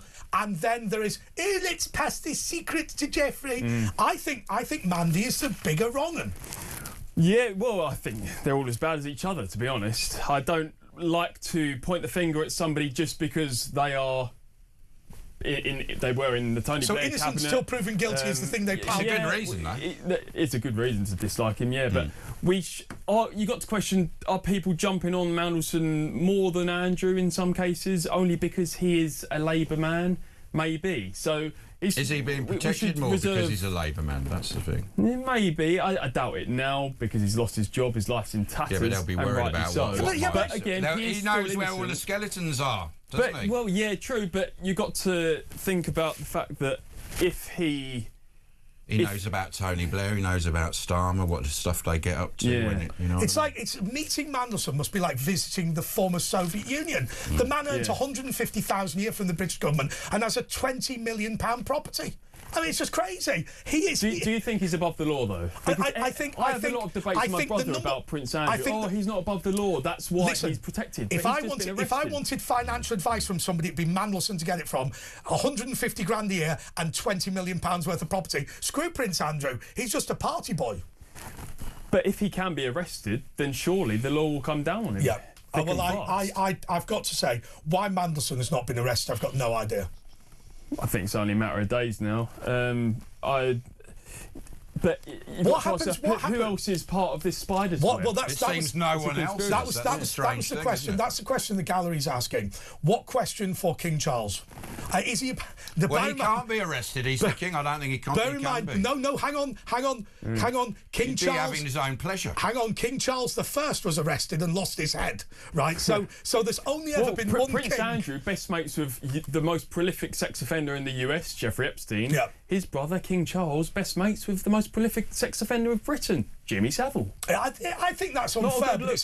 It's not unfair because I love when you say you can't do anything to King Charles. Well, King Charles I got beheaded in public. So I mean, have you ever thought about the correlations of Jimmy Savile and Rasputin? Because Rasputin was brought in by the Queen to help Alexandra with her son, Tsar Nicholas. Jimmy Savile was brought in to help with Prince Charles, because who's related to you? No, Charles was related to the Tsar. I mean, he was Queen Victoria's grandson. That be the and he looked a bit like Jimmy Savile, Rasputin. He was dirty. Let's just stop the show for a second. Vlad the Of Impaler. all the information I get in my ear, one of the most lamentable ones was, is Rasputin related to King Charles III? No. The allegation was that Rasputin had sex. Vlad the Impaler was. No. The allegation was that Rasputin had sex with the Queen of Russia, not that they actually had a child together. Rasputin was the lover of the Russian Queen. Right. Yeah, he never knew he had magical powers. He could sorted out the wrong. Queen's son, who was Rasputin. The Queen, terminally the Queen. Rasputin. Right, I think we all know the Queen of Russia's. Just to be clear, the Queen of Russia's children all got machine gunned by Lenin in Siberia. Right, they're not related. Not John Lennon. Not Anastasia. Apparently, she fled. No, she didn't. She's the American singer. Listen to "Sympathy of the Devil" by the Rolling Stones. She's a Polish. She was a Polish serving girl who did a DNA test with King Charles to prove that it wasn't her. Anyway, why are we talking about this? Well, this is right. This is George Gilbert. This is George Gilbert bringing irrelevance. This is supposed to be a serious paper review. Anyway, I believe, and I'm probably wrong for throwing this out there. We probably are. I don't have the Russia's evidence. greatest sex machine. It's funny how Mandelson was appointed US ambassador. Trump's alleged to have spent time with Mandelson on Epstein's island, and if Keir Starmer strategically made Mandelson the US ambassador while Trump's in office, I hasten to add, is there a link there? I think maybe he could do him a backhanded favour because they both had dirt on each other. Why aren't we talking about that? I think your analysis is wrong, but I think there's part of it that's right, which is this: there was a concern in the United Kingdom about how we deal with Donald Trump, and there was no doubt that there was a feeling that Peter Mandelson would be able to do it. Of course, I wrote for the New York Observer that we should have Nigel Farage, which Donald Trump picked up on largely because Jared owned the New York Observer at the time. But that is something that was a thought at that point. But everybody remembers Victoria Roberts-Giuffre in Nobody's Girl wrote that President Trump at the time, Donald Trump, threw Jeffrey Epstein out of Mar-a-Lago, and that's why they're not interested in the United States of America, because as long as it's Clinton, as long as it's Blair, as long as it's Mandelson, as long as it's Andrew, and as long as it's not. As long as it's not Donald Trump, it'll go nowhere in the United States of America. Well, nobody has loyalties on either side of the pond to the royals. A lot of people are distasteful of the royals here now. More and more people are anti-monarchy. And I think that's because people love the Queen, she's gone. People don't really have that love for Charles. So Prince Andrew's the perfect scapegoat. When the last king before Charles, when King George, Bertie Windsor, ascended to the throne, 4 out of 5 of his subjects believed he was descended from God. which I think is a slightly old-fashioned. I think more people think they're descended from lizards now. Yeah, that's probably right. Well, the Daily Telegraph, £30 billion budget surplus boost for Reeves, Richard III. Rachel Reeves has been handed a record financial boost in the final set of figures on the nation's finances before the Chancellor's spring forecast. The Treasury recorded a budget surplus of £30 billion in January amid a boom in tax receipts, according to the Office of National Statistics. It was the biggest monthly surplus on record, twice the size of that in January. So what's going on, man? Why are we... is this just fudging the figures, George? Yeah, Almost I think there's a lot of embellishment going on. Of bunkum, isn't it? Yeah, You've got to take everything with a pinch of salt from that woman. Yeah. Is she fit to be Chancellor? No, of course not. Is she fit to be anything? No. Yeah. Fit to be an accountant, maybe somewhere, but I wouldn't employ her. Referees have lost faith in the VAR system. We can do talk sport better than they can, don't worry about that. Premier League referees have lost faith in the semi-automated offside technology and are pushing for the clubs to change provider. Telegraph Sport understands that the final straw was the 5.5 minute delay over an offside decision during... What do you think of VAR? Are you for it or against it? It's robbing the magic of the game. Are you a fan of who's your team then? Typical Southerner, Manchester United. Yeah, absolutely. And I actually watched the Man City... Nick Hucknall again. The Man City-Liverpool game. Yeah. There was a superb goal scored from the halfway line, right at the last kick of the game, and there was about a 3-minute wait, VAR checks, all of that, and then the goal was disallowed. A Liverpool player got a red card, and it would have been such a special moment, a highlight. Yeah, but then you get a goal that shouldn't have gone, and it ruins the game as well when they get it wrong. I'm in favour of it, but clear and obvious, not when it's Do you remember Beckham? He lobbed from the halfway line, didn't he? And do you remember... Yeah, he did. I did. Do you remember when Naeem lobbed Seaman from the halfway line? No, you're showing your age there, Ash. Not in my day. I am actually. You should have learned that in history. Trump goes harder on tariffs after a Supreme Court ban. Donald Trump has vowed to impose even stronger tariffs on the world despite a Supreme Court ruling that struck down many of his taxes on imports. He doesn't care, does he? What's your view on the Chagos Islands? Is that not going to happen? I think that's the most... He was right when he said it's the epitome of stupidity. Yeah, to what benefit is it to hand over the Chagos Islands to Mauritius, who have no righteous claim to the islands, pay them an arm and a leg, and give it to China. Mauritius and in also, bed with China. And also the Chagosians, who were the people thrown off the archipelago and not being given an option to go back. It's been given to Mauritius. But the key and most important thing, which I keep making this point, is that there is only two ways to invade Taiwan if you're China. You need to get oil either via Uyghur in an oil pipeline from the Middle East, or you need to get it sailed round India via the Chagos Islands, which is why President Xi of China has 2 million Uyghurs in concentration camps, and why we need to protect the Chagos Islands. Do you know what the obvious thing to do? Give the Chagos Islands to the Chagosians, make them part of it, make them a British overseas territory protected by Britain. Everyone's happy. Apart from Starmer and Harmer. Apart from Richard Harmer, all the who's dodgy. But, I mean, did you see the Chagosians actually moved onto the land and they got a moving out letter immediately? They took it to court and they've beaten the government on an injunction. A judge overruled it for a week. Anyway, we've got George Gilbert in. It's Andre and Ash on talk. And give us a ring, 0344 499 1000. It's the press preview and we'll be back in a jiffy.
Across the UK. On DAB+. On YouTube. On your mobile. And on your side. This is Talk. OK, this is The Late Show with Andre Walker, Asher Gould, and our guest co-host this evening is George Gilbert. Pleasure George, to be here. Are you glad to be here? I certainly am, yeah. I'm just thinking about Trump, and I'm not impressed with the Trump regime. Because Why not? He's got a lot done, man. He does what he says on the tin. But the economy, I dabble in a bit of investing, and the stocks right now, they're pretty low. They're not impressive. Well, it always going up. You had the H-1B visas. Glaxo's gone up. Hit the record of that. They had we're anti-war, and now look at what's brewing in Iran. Well, yeah, but it's necessary, isn't it? What do you think about Starmer not allowing our greatest ally to use the RAF bases? I think it's ridiculous, but it doesn't surprise me. What allegiance Starmer has to Khamenei of Iran, I don't know. I won't talk about the they're murdering their citizens in Iran, and Starmer's supporting it by not allowing Trump to. Nothing Starmer does is beyond me anymore. No. People, we saw. Why is he not on our side? Why is he not on the side of this country, Keir Starmer? He wants to bring it down, this country, doesn't he? Maybe he's. We shouldn't spread theories. But is he some sort of puppet for the World Economic Forum? I think he said Davos. They said Westminster or Davos. Yeah. Davos, definitely. I think he sees a world. I think he genuinely believes that if every world can set up a body of law and set up a court, then actually democracy will be irrelevant and everybody will get on really nicely. I know it sounds stupid, but I think that's what he believes. Yeah, I think that's obviously the world he comes from. So he believes in the global legislation. Yeah, he does, yeah. And he doesn't care what he does. I mean, he obviously, because they all want to get rid of him, and then suddenly they all supported him. He obviously threatened them with a general election. Yeah. That could have been the only way. But why does he want to give Iran top Trump or China? Because they're authoritarians like him, aren't they? Is he being paid by them or something? I don't know. Why are they getting the Chinese super embassy? It doesn't make sense. Well, it does make sense, doesn't it, with things? I mean, it seems it goes back all the way to Tony Blair, I'm not Cameron, so opposed to the Chinese embassy, though. A lot of uproar's been had over it's that. Massive. I think as long as the MI5 are happy, I'm happy. Well, they're not happy. But they're not. They said they said they can't make it a certainty that it won't be hacked. But overall, that's not good enough. They're happy to. I think building the Chinese embassy on top of the Wapping telephone exchange might be a mistake. But having a dungeon, they kidnap people in Manchester and roughed them up. Well, if you're a Hong Kong person here, you're going to be scared. They're going to kidnap you. But that's foreign money being invested into the UK. I suppose so. I'm if happy you put with it that. like that. I think the argument that's made by Rory Stewart is, well, every embassy spies on the country that they're based in. Ergo, this happens everywhere, and we've just got to accept that, even from our allies. Yeah. I think it's a reasonable argument. During the Cold War days, the US embassy in Moscow were gifted by the Russian state this. I can't remember what exactly it was. It was some ornament. It had a funny face. It might have been a Russian doll or something. No. And for years, about a decade, it was kept on the fireplace in the US embassy in Moscow. But little did they know it was tapped with a mic. Yeah, so the Russians were spying on them. But they should have known when it moved its head around and looked around like that. When it was like that's the Yanks for you. It was like that thing from Squid Games that shot you. Going red light, green light, red light. So you learnt about that, but in history, but you didn't learn about Blind Date. Unbelievable dumbing down. Email blunder. This is in the FT. Email blunder exposes smuggling ring behind 90 billion Russian crude exports. An IT blunder has revealed an apparent smuggling ring that has moved at least 90 billion of Russian oil and is playing a central role in funding the Kremlin's war in Ukraine. Well, we knew they were doing that. The Russians are selling oil to whoever wants it under the counter. Well, they're actually selling it to us. Just they sell it to India. India refines and Germany. We pay so we're paying for it's a ridiculous situation. So we're still funding Putin's regime. It's completely ludicrous. Just we're doing ourselves in the foot. I thought what the Indian High Commissioner said when he spoke at Oxford University was absolutely right. When he said, the problem is when you say what we're going to do is prohibit use of foreign oil, Russian oil, all that happens is you're expecting to pay a premium for non-Russian oil that we used and for us to not use oil at all. Well, I'm afraid we can't do that. I think that's a reasonable point. A point I think I made to you last time you were here.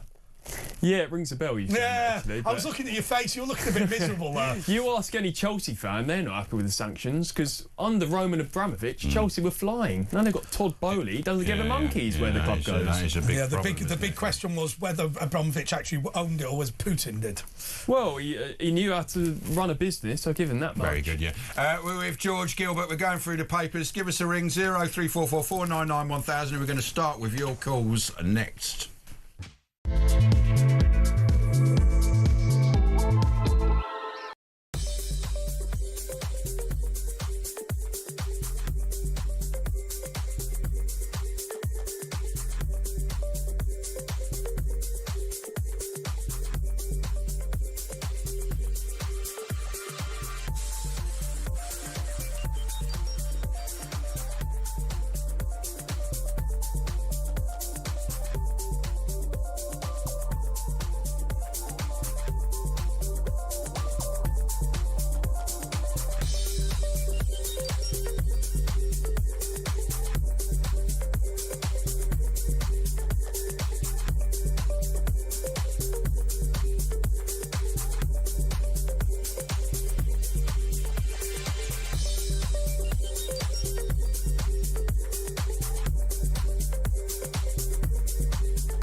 Across the UK, on DAB+, on YouTube, on your mobile, and on your side.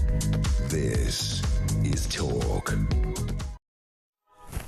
Yes, this is Talk. This is Andre Walker and Ashley Gould, and our guest co-host is George Gilbert. OK, George, what else have we got in the paper? We got Eye Weekend, Royal Family fears new investigation and fallout. Met police are identifying and contacting Andrew about Windsor's former servant protection officers following claims made in Epstein. Officers are being asked to share anything they saw or heard that may be relevant to ongoing reviews. 9 forces are looking into it, and former principal has always denied any wrongdoing, does not know when or where he will be called back for questioning as police continue search at Royal Lodge. Also, Rayner's power is growing and Labour insiders don't like it. Right, that's interesting.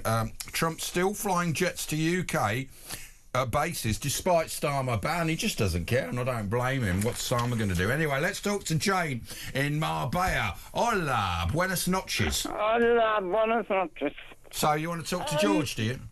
There are a couple of points I'd like to bring up. One, Mandelson. He is one of the slipperest characters ever born. Yeah. I remember him applying for a mortgage with the Britannia Building Society 30-odd years ago. Yeah, I remember that, yeah. If any one of us had done that, we would never have got a mortgage again. Yeah. He resigned and then got a job back again and then kept getting in trouble resigning. His buddy was Blair. Yeah, and then it was Gordon Brown, wasn't it? And then it was Keir Starmer. No, Gordon Brown Texture has like not sun. been not the big buddy, because you know as well as I do the situation with Blair and Brown.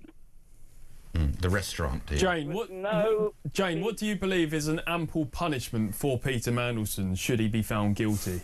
He's not even been arrested, actually. Mandelson should be in jail. He should have been in jail years ago. What, just for that moustache that he had? Do you remember his moustache In my period? view, do you agree with me, Asher? Yes. Well, I think... Do you, George? I don't know. I want to see true retribution. We've got to see justice. We Yeah, all we've got to see a know proper if he was justice. sent to prison, it'll be like Butlins. He'd be weighted on hand and foot, 3 square I'll tell you what. We need harsh punishment. Let's just be clear. You know, these patriots, these people who get into trouble for tweeting something, they all go to category A. He will be at Ford Open. Not saying this is the correct thing to do, but I am in favour of capital punishment. I'll give you that. Have you ever been to Ford Open? Have I been to Ford He's Open? been in it. Never mind. Yes. I had a Ford Escort. I had an Escort. I have actually visited somebody in Ford Open. What? Fascinating. No, what happened? I mean, I was actually fascinated. And do you know who runs the shop there? The coppers' wives. Dun, dun, dun. Thanks, Shane. Let's go to Georgina in London. Hello, good evening. Thanks, Jane. I was listening to what you were saying earlier about the children, well, the youngsters of today not knowing what Britain was like back in, well, your day and my day. They don't know what Britain was like. George doesn't know. Yeah, but the thing is, it's like trying to explain to a blind person, someone who's never I know, been when I able talk to see. George and try and explain, it's like talking to a dog. It just goes in and he just looks with his mouth. And then he goes, He "What? can't understand What?" it. Like Scooby-Doo. No, it's the dog off the Esperanza that's like.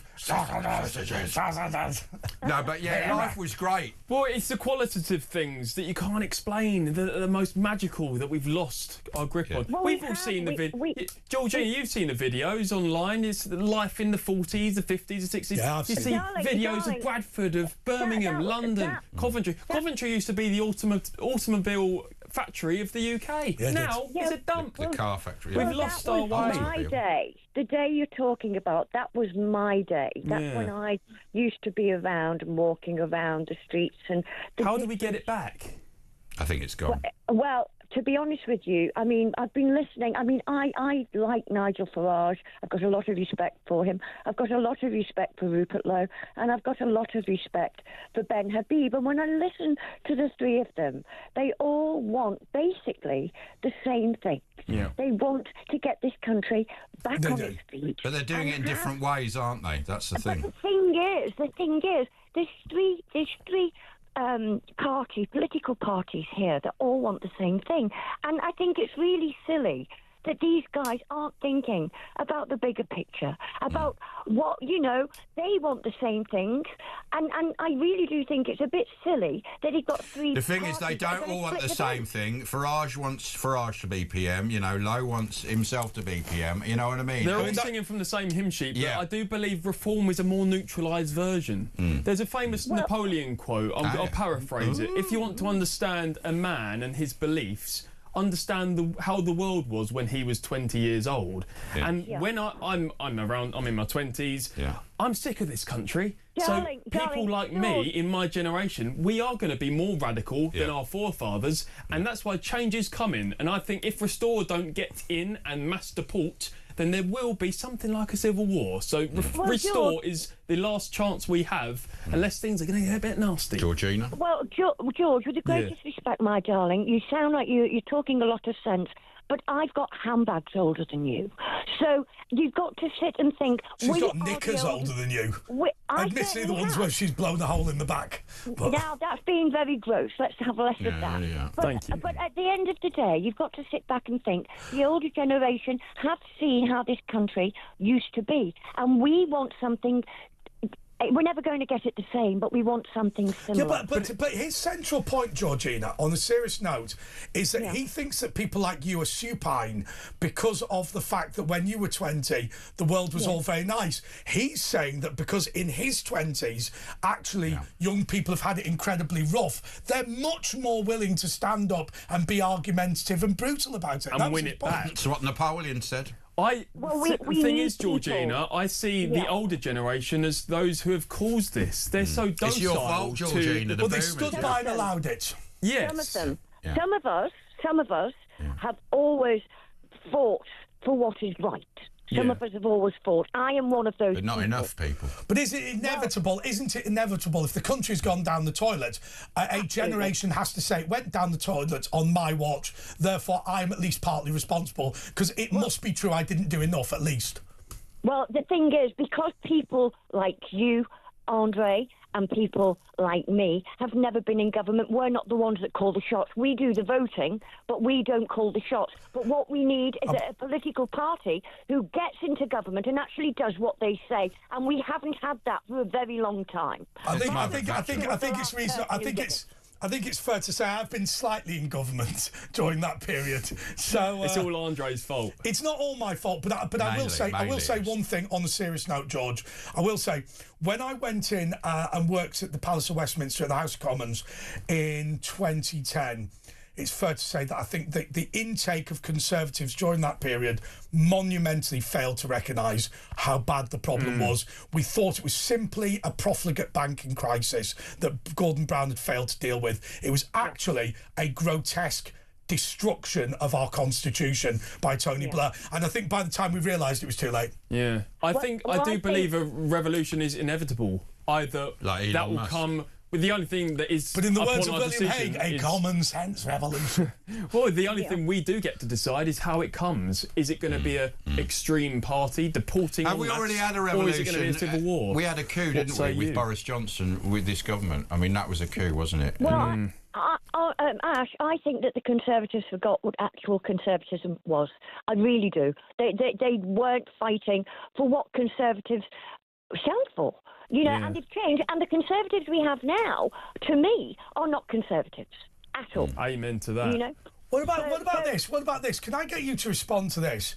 Andre, Asher and George, this is from... Well, it's anonymous. So they've said basically... Sorry, I'm reading the wrong one. Zarina. Back in the 90s... Sorry, a second one came through whilst I was reading it. Back in the 70s, I remember my dad burning the furniture to heat the room we lived in.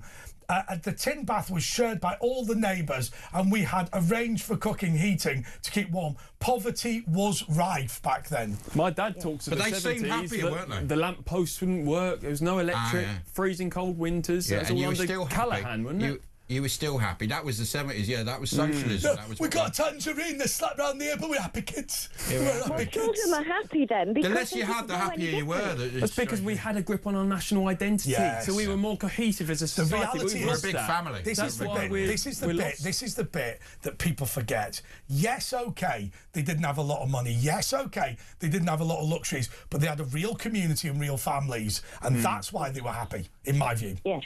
Well, I think happiness nowadays is a very rare thing. I agree. And I really do think that we need... when Nigel Farage says about happiness and families and, you know, all pulling together, this is what we need. But Rupert Lowe said the same thing, family values. We have lost family values. The days of being able to go round to your neighbour... if you needed Georgina, you sound disgruntled at Boris Johnson's reign as PM. Do you not feel that Nigel Farage's reform are becoming akin to Boris's Conservatives? We will only know this when he is in government. Maybe it'll be too late, though. We can't give him a chance and risk it. Sweetheart, with the greatest respect, all these people are saying what policies they'll have and what they're going to do We've heard it with every government before they've actually got into government. And they all say what they're going to do, and we're going to do this and we're going to do that. They don't do You get into government, but you've got the civil service fighting against them, and Uncle Tom Cobley and all, and they end up Uncle doing Tom nothing. Cobley. But that's because, I mean, basically what Andre said, it's like Miliband poured concrete down the fracking hole in Blackpool so future governments couldn't do anything. And that's what Blair did with our constitution. He poured concrete down it, so he stifled it. Anyway, Dean in Mansfield. Dean. Dean.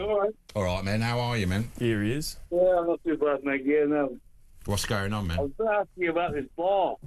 Bar? But, but the lady on there just be so superb, by the way. She's talking absolutely sensible. It's not a lady, it's George. Sorry? It's George. My name's George. It's George. Short for Georgina. It's not like the famous five. Yeah. But anyway, the Warrants, against Newcastle and Tottenham. Newcastle, Tottenham? Yeah, it was totally disgusting, by the way. What was? About the war incident, but the handball and everything else, the FA Cup. But I mean, you talk sports. You want to speak to Cundy, Jay Cundy. Why have we put through somebody's phone? No, because we can do sport better than talk sport. Actually, I agree with everything that you said. You see, we can do sport. Right, so we got a couple of minutes, George. Anything you'd like to get off your chest? Dean's gone because he wanted to talk about So let's just be clear once again. This is what the producers do. Dean was phoning... Let's bring Dean back. Dean. Yes, Dean was phoning about any other football. Points? Do you want got any other points, Dean? He was phoning about football. Who'd you vote for, Dean? And then the person told you phone up, and then they carried on about. I mean, come on. Are you drunk? Go on a moment. Anyway. He's drunk. George, talk to him. Dean, what's 2 + 2 drunk test? No. Are you a Mansfield Town fan, Dean? Well, I'm a Mansfield Town. No, I'm a Newcastle Town fan. Hey, man. Newcastle United fan. Yeah, you knocked us out. You did turn around and say phone up about the bar and everything else, like so. I phoned about the bar. But the lady's too right about what's going on in the world at the moment. What ball? He's phoning about the football. You're the ball. He's phoning about football. Is that George going on about this? He's saying VAR, not ball. He's phoning about football. George. Right, let's just be clear. He's talked about the match today. He's phoning, he's trying to phone... Who's going to win the league, Right, Dean? shut up. Who's going to win the I've Premier? never said this to Asher Gould before, but shut up, Ash. You have No, actually. stop it. Stop it. He's phoning, he's trying to phone TalkSport. He was talking about VAR. Were you trying to call TalkSport? Were you trying to call TalkSport, Dean? No, that's what I thought what you were talking about early on, mate. What was that then? About VAR. VAR. Oh, VAR, VAR, yeah, what's your name on VAR? I've been on the... Do you like it? I like it. I've been here 10 it's minutes. exciting, isn't it? I've been on the phone 10 minutes. You were talking about VAR 10 minutes ago. Yeah, that's right. we were talking. VAR. For about 30 No seconds. one calls it VAR, it's VAR. Oh, he's like that bloke from the phone jacker. DHL. Carry on, yeah, VAR, VAR.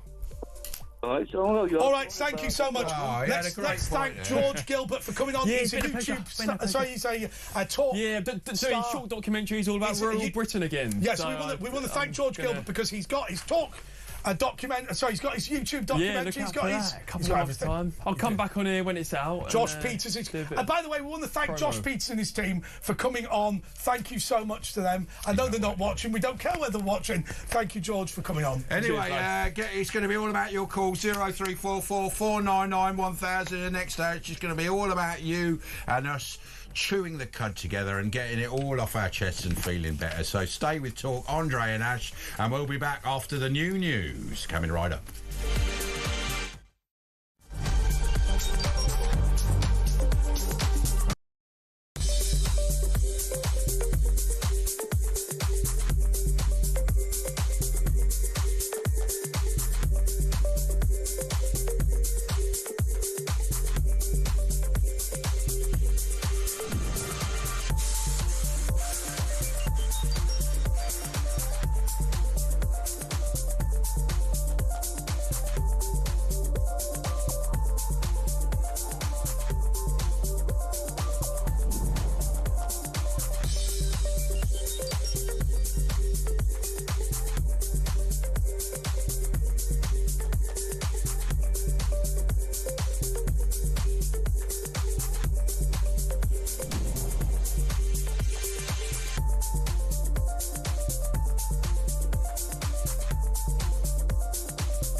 across the UK.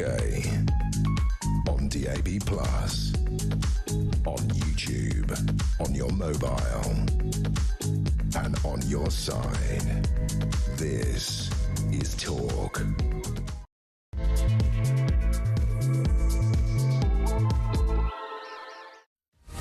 Okay, this is a special new segment that we have got at Talk, and we're absolutely delighted. This is called The Real X-Files, and it's with the new UFO superfans. Or what's it called? UFO expert. The X-Bros. It's Joe Stock and Matt Thornton. Nanu. Okay, so we're going to have to congratulate them as he gets UFO expert. So we're a lot of alien activity, and they're coming clean with it. Weren't we? Literally the same day. I was sat in this studio last week, and then a few hours later, Obama is in an interview. They asked him about aliens, and he says there are aliens. He stole Trump's thunder. Trump was very happy about it. That's what it was looking like. But then Obama backtracked and said, "Oh, I just meant, there's a big universe and loads of planets, X, Y, Z, the usual stuff." But Trump wasn't having it, and sorry, can we just stop? This visual looks appalling. Absolutely. You brought because he's a ventriloquist, Joe, and he's brought his puppet. But we've got to do something. Just need to lower the camera. Look at that. Do you want to swap spaces? I think we've got to swap seats. Why do you want to do that? Right, I'll tell you. I like it. It's like it reminds me of David Owen and David Steele on Spitting Image. We were actually going for, Joe looks a bit like Andre. I look a bit like you with the long hair. So it's sort of travelling you guys. What's your view? Because we've all seen the footage of the, the military jets, and we've seen the UFOs. Can you get closer? We've seen the aliens. Again, we're going closer. Are you full believers? Should we swap spaces? Well, we could, but you'll still be the same size. You'll still be the same size. The mics are still long enough. I like it. I think you should sit on his knee, if I'm being totally honest. He did say that. There we go. Look at that. Well, that's a good start to your It's the same the other way round. It looks as bad. They don't make any difference. It makes me laugh. It's Gary Barlow and Mark Owen. I don't know who that is. Gary Barlow and Mark Owen. It's a new take, that, yeah. Anyway, look, you've all been you're experts in UFOs. Something Tell us like the that. data that you've discovered. Well, what you discovered. It's been kicking off. There's a lot going on at the moment. Trump the other day. Oh, now you can't see him because of the hair. Yeah. Right, look, this is just appalling. This is one of the most appalling pieces. Anyway, Trump. So yesterday, Trump was asked about Obama's comments, and Trump kicked off. He said, "Well, he's broken laws. He shouldn't. It was classified information. Shouldn't have said that." And then someone made a joke saying, "Well, maybe you could help him out by declassifying the files for yourself." Well, hold on. If he's classified, he should be arrested. Well, anyway, the next morning, yesterday morning, Trump announces that he is launching an investigation. He's asked the Secretary of State of War to begin the release of all files concerning extraterrestrials, aliens, UAPs, and UFOs. Which he said he'd do when he stood for president. he's always said this, but it seems like the momentum's kicking off, and then we've got this rumoured speech on the anniversary of Roswell coming up. It's finally going to happen. We're going to find out. I think we are on the brink of Obama said something. there was nothing in Area 51. That's what he did probably say. Area 52, you know what I mean? Maybe he was being clever with the words, S4. Exactly, but no, this is happening. There's a lot to look forward to. People are ready for the exposure. But have you noticed people don't care? They go, "Oh yeah, there's aliens. Who cares?" It's weird how we don't really care about aliens. You know what I mean? Yeah. Well, there's a lot of people thinking that this is being used to distract from the Epstein file release. But as we said before, this has been building up now for 10 years before the Epstein stuff was really in the public zeitgeist. Well, since the 1940s, really. Yeah, exactly. People have been hyping this up for decades and decades. So. But is it hype or is it real? I mean, people have seen you. If you've seen UFOs, because a lot of people in this country see them. Have you seen a UFO? I don't think so. I'd remember, wouldn't I? So probably. I don't think. I was kidnapped by aliens, and they probed him. They touched me inappropriately. He keeps looking for him. They didn't. Have you either of you ever experienced anything like that? I once saw a green light in the sky on Christmas Day. I was walking down the street. It was completely empty because it was in the lockdown. Yeah. And I at first thought like a plane was on fire or something, but no, it was just this ball of green light just slowly gliding across the sky. And I thought it was a meteor. But how slow was it? Was it like a plane, sort of slow? Or? It was probably slower than that. It made no sound. And I thought initially a meteor, but then I looked into meteors and it was... Could it have been a space station? They go slowly across the sky. No, it was low. Did it change directional speed or anything, or was it constant? No, but it was quite... It wasn't shooting. It was very much just sort of hovering along. Yeah. Right, I've been asked to ask Matt about this. I have no idea why Chuck's giving you that. I've told Chuck specifically that is a secret document. I've told it should not be shown on air. That's not. That is top secret. Department of the Army. So it says approved for release 2003. Yeah. So it's been out for 22 years. And it's from June 1982. Right, so yeah, but it's approved for release in 2000. It's how many pages long? How It's many? about 30. It's about 30, I think. Yeah, it's about 30 pages. What is it? It's the US Army's research into using various frequencies to push people into the other dimension. Because this is all interdimensional. Sorry, just to be clear, exactly. just to be clear, can we get that camera on it? Let's have a look at that. There we go. Look at that. Look at that. I mean, look at that diagram. Look at that diagram. Look at that. Would it be easier if I put it on this one? Sorry. You've been planning this all day, haven't you? Oh, yes. So this has been you start from the beginning. Let's start from the beginning. About that document, tell us what's going on, man. But look, there's a load of things building up in the summer that are implying that something's about to happen. We've had these rumours about a speech from Trump, and one of his family members has also confirmed that she knows about this speech being in the works. And there's also this big film that's coming out on June the 8th or June the 12th called Disclosure Day, and it's a new Spielberg film, and it's very mysterious, but we know it's going to be about extraterrestrials and the questions that we've still got, you know, after the previous films that he's made. So, it all seems to be building up around this summer. Something is going to happen. I mean, we had our own Rendlesham Forest, which was our own Roswell, and a regular guest on the show was Nick Pope, who was the British government's UFO investigator. I'd say that Nick Pope is... I've got his number. We should maybe give Nick a ring. He moved to California, but he's the foremost expert. He even... there's rumours he got abducted, Chapter 13, Operation Thunderchild. And Bob Lazar, we had him on a few times. He was an engineer who... Bob Lazar? You met Bob Lazar? Yeah, he used to come on. We had him all on. Was his nickname Bizarre? Well, I know. It's a bit that would... Because they sort of discredited him, but it turns out he did used to work at the... And he knows all about these alien craft. One of the things he used to say in his story was that to get into the facility, you'd have to scan your hand on a light reader, and it would, like, measure the density of your bones, and that technology was not out there, and everyone said that's rubbish, they don't have that at military bases. But 20 years on, information's declassified, and it turns out that they did use those devices. Why did they do that? Well, if it was identification of what method. But why would you need the density of your I don't know, because I imagine it's all like they would, when you worked there, they'd measure it and then you'd scan that in and the computer would know that that's you. Yeah, but surely my bone density and your bone density would be similar. I don't know. Sorry, Joe, what I'm driving at is that suggests that it's to check you're definitely a human. I mean, without being funny. Considered that. Yeah. So obviously you can check your palm print, a full palm print, but then bone density would be where you can replicate the palm print, but you can't replicate the bone density. That's a good point. I haven't thought about that. But the device does exist, so they claim. Oh yeah, it does. Because I had a mate play for Man United as a child, and when they're about 10, 11, they give you a bone scan, and they can tell how big you're going to be, and if you're going to be a keeper, they can say, well, you're only going to be 5 foot. Well, they scanned my bone. They said it'll be like a horse. But the Rendlesham Forest incident. It was basically an American base, and there's recordings of these American, forces guys in the forest going, "Hey man, he's got a red light," and it's really scary. Yeah. And Georgina Bruni, the author about this, she wrote a book called "You Can't Tell the People."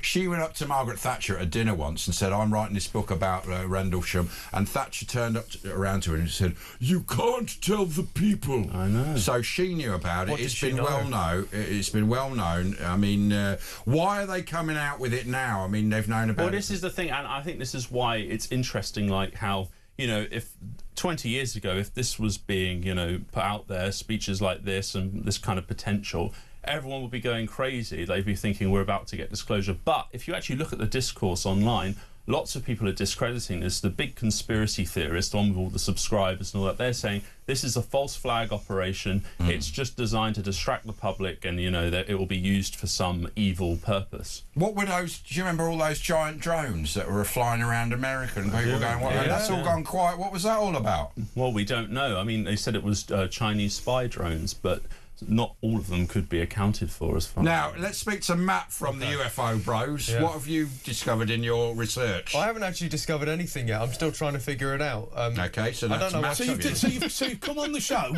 to tell us you know nothing.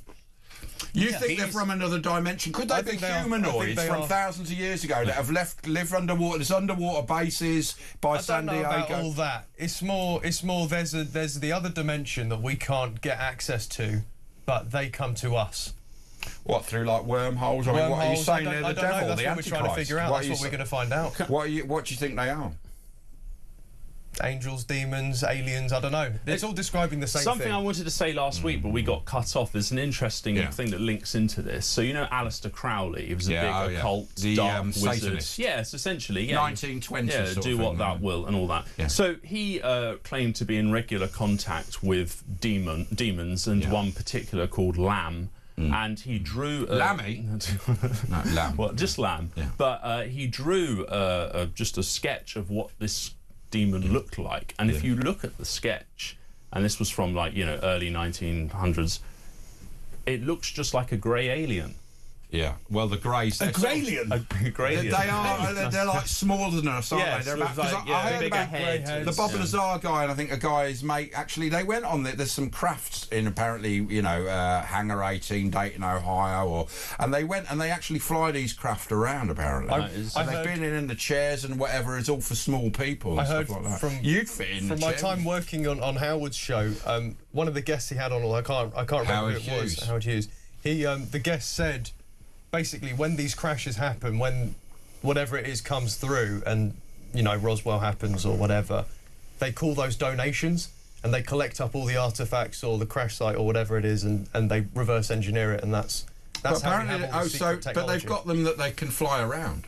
They actually apparently Allegedly. do fly these around. Yeah. Some reverse engineering Exactly. has That's gone how. on. That's how. So they do it. you mean they were all broken when they crashed? And Like Will if Smith. you're looking on screen, you'll see these are from planes from American pilots. Yeah. So professional people saying this is UFO, this is alien activity. It'll be these things. They'll have crashed at some point. The government's gone in, collected up all the artifacts, all the pieces, all the broken equipment, and then they take it to Area 51 or wherever. Can we just say, Marco Rubio has gone on camera just a couple of years ago and said that this is legitimate. He said that there are organisations that have this technology. But the problem is, and look, and first of all, I appreciate you coming on, and we wouldn't do this every week. It's going to be phenomenal. But when you say this is legitimate, the problem is you're still hinting round. You don't know what it is. Well, of course, yeah. That's what the problem. You will never properly know. And no matter what the disclosure is, there'll always be people that will deny it in some capacity. No one's ever going to be satisfied. So you think it might be people from another planet? You think that might be actual Satan? I don't know if it's Satan or not, but it's... Go on, what were you going to say? No, I was just going to say I'm more in line with what you were saying, like that it's not necessarily another planet. Just to be clear, no one's flown here from Pluto. No. Okay, so you don't believe they've come from another planet. You believe they've come somewhere from probably deep sea is most likely. It seems to be that they come out of the water. There's definitely something to that. But yeah, in San Diego there was a base underwater that they would come out. Apparently they wouldn't leave a splash when they went in the water. If they've got a base there, it's not clear, but they deleted it on Google Earth because it was there visible, and apparently they covered it up on Google Earth. I mean, I will admit one thing. When me and my brothers were on holiday in the Highlands of Scotland, in a place called... no, it wasn't actually. It might have been we were in... No, I can't remember whether we were in Avonmore or Berwick. Probably Berwick, actually, because it's by the sea. We did see what we thought was a plane crashing into the sea. In fact, we saw something enter the sea. We phoned up the local Air Force base, and they said nothing had crashed. But we did very definitely see something crash into the sea. And you saw that with your family? From the sky, it went...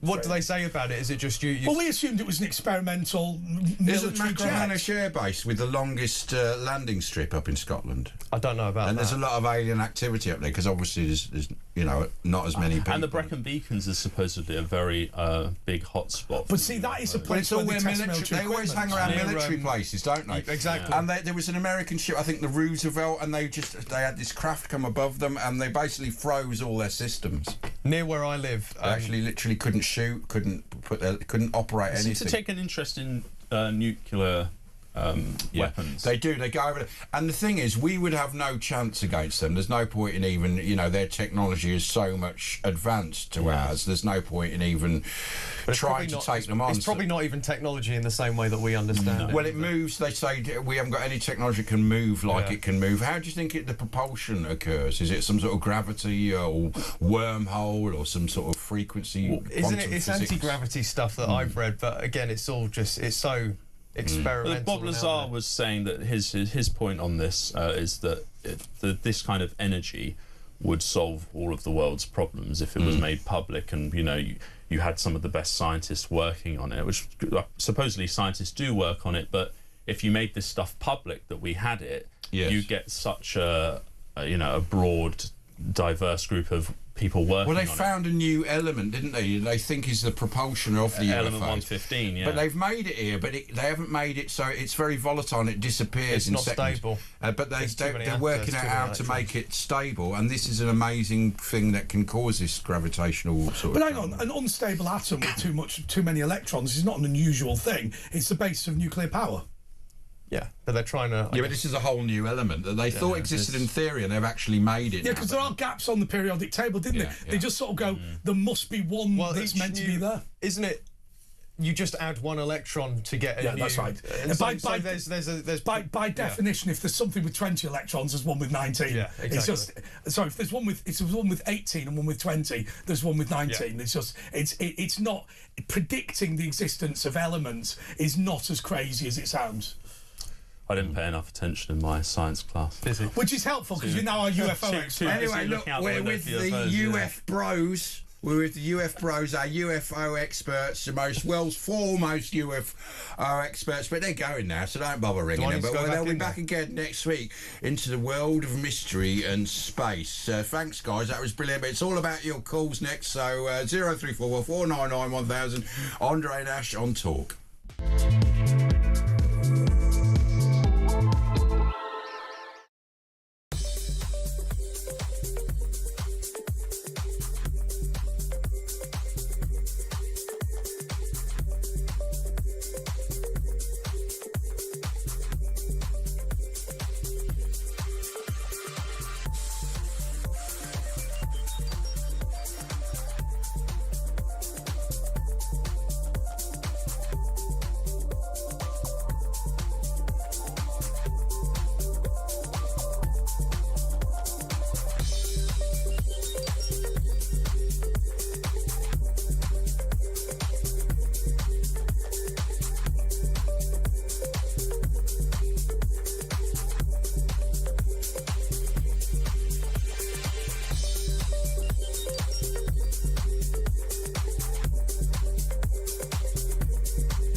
Across the UK, on DAB+, on YouTube, on your mobile, and on your side. This is Talk. OK, this is the Late Show with Andre Walker and Asher Gould. And just to say, we're not going to Chop Chop tonight because Alistair Chambers, Councillor Alistair Chambers, who had turned up, he was going to come to dinner with us, and he's had to go home because he's so tired.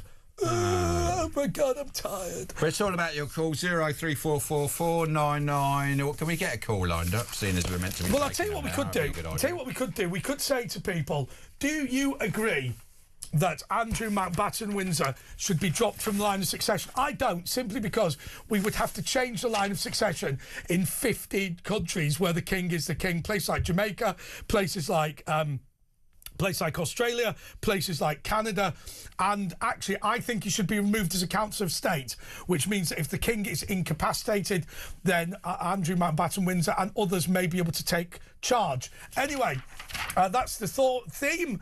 Well, no, actually the theme is anything. What do you want the theme to be, Asher? What, of the show? Of the show. I don't know. We'll have to think about that. We'll get Grace to suggest it. Grace. She can decide. Grace is in London. Grace, you're on talk. Hi. I don't know what the theme should be. I'm not inventive enough. All right, love. Just get on with it. Come on. Sorry. Keep it light. It's a meet and greet. Okay. Sorry. It's all right. I'm joking. I haven't seen all of the argument that happened between Alex and young Bob. I'll need to watch that back. Yeah. But I do think it's a shame that some people seem to be very vitriolic towards her online, even if she has been, as young Bob argues, hypocritical. I don't. Yeah, so just to be clear, they had a disagreement over Rupert Lowe and Nigel Farage, and then apparently a load of people had to go at her online. I mean, to be honest with you, we're all going to have different opinions. It doesn't worry me too much. But they do seem to be falling out the right, don't they? Having a big sort of argument together. There's no unification, which is dangerous. I keep thinking that Jesus told us we should aim to love our enemies, and so being really angry and getting at each other is not particularly helpful. And as Alex said the other day, it's not really what Jesus said. You can't really have Rupert Lowe's party saying they're going to stand up for Christian values and then simultaneously have his fans being very, I don't know, hateful, non-inclusive. Yeah. I think it's important because you don't have to be just white and Christian to be British. That seems to be some people who are supporting Rupert Lowe. He seems to have picked up a lot of that sort of side of it. People who make that argument really need to read the Bible a bit more. For one thing, Jesus was not white, and all the pictures I've seen of him, he was blonde. That's because. Yeah, it's because people have tended to make him look like they themselves looked. And if you go to other parts of the world, you see, East Asian appearing Jesuses and African appearing Jesuses because people want to make him look... Is that right? Everybody always makes him whatever they look like? Pretty much, yeah. Until recently, we've tried to make him look more accurate, but there are versions of him around the world that look like the places... because it's quite common to see... It's quite common to see people in Israel, in Jerusalem, who blonde, blue-eyed. It's quite common. Well, no, there are quite a lot of Arabs with blonde hair and blue eyes, because, of course, the Romans were there. There's been a lot of mixture of white people from Europe over thousands of years, so there are a lot of blonde hair, blue-eyed, really piercing blue-eyed Arabs and Jews as well.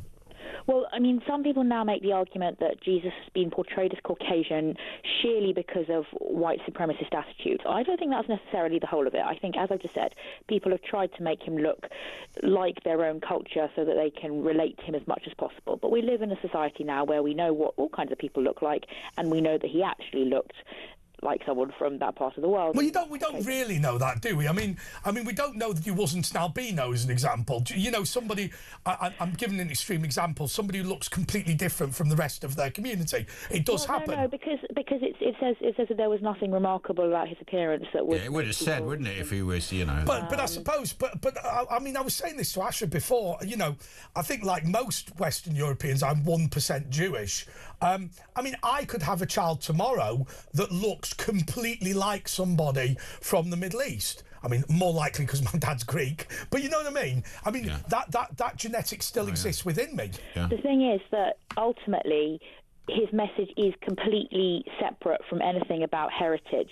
And so when certain politicians are trying to connect Christianity to heritage, they're really missing the point of Christianity. I get that. There's one point at which Jesus says to some people who are following him, he says, do not say to yourselves, we are children of Abraham. So he's saying, do not boast about your heritage. And he says, not just where are you born, but you need to be born again. And so he's kind of mixing with people from different backgrounds, like when he speaks to the Samaritan woman and things like that. He's not doing what people in his time expected, which was just hang around with people like oneself. He's actually transgressing those different lines, and he's saying that you need to make a personal decision about whether you're going to follow him. So if fans of Rupert Lowe think they're Christian just because they're born in Britain, they've missed what Christ actually said. Yeah, that's right. But I do think that this idea that each tribe should worship in their own way and each tribe has their own place, surely the Bible does say that there are journeymen who are effectively immigrants, but they're not allowed to own property permanently. There's always going to be a sabbatical every 50 years. And actually, the only purpose of immigration is for people from different tribes to learn from your tribe, but they do then have to return to their own. Well, that there are certain things that are laid down in the Old Testament which are pertinent to that particular time, in part because God was trying to mitigate against the risk of people turning to the paganism of those neighbouring tribes. But Jesus' ultimate message kind of moves beyond the covenant of the Old Testament, and Jesus is ultimately calling for people of all backgrounds to turn to him. And right now in our country, the reality is that there are people from some parts of the world who are, as a proportion, more often Christian than the native white population. So we need to not think that somehow heritage and belief are intrinsically linked. And a lot of other belief systems, or let's say Muhammad, he went around trying to kind of conquer territory, whereas Jesus is actually not trying to force something upon people. Instead, he's saying people need to choose. People decide for themselves. So it's not about kind of winning land and winning power in the same way that some other ideologies are. Thanks, Grace. No, very interesting. Right. The only time I've seen flying saucers was when I was dating and living with this bird in Leytonstone who had some slight yo-yo weight problems and suffered PMT. I walked in the kitchen one night, and whilst she was pulling stuff out of the washing machine, I said to Evening, oh, what's for dinner? Evening fat bum. You can't say evening fat ass. Right, she was bending over the dishwasher. He said, evening fat ass, what's for dinner? And then he saw flying saucers. Dave in Uxbridge. You're right, Dave. Hi, From hi. Colm in Essex. Nice one, Colm. Well, there's a... Have you got me? Yeah, man. Dave. Right. Okay. Okay, come on. Before I get on to my point, everybody is trying to figure out who George Gilbert looks like.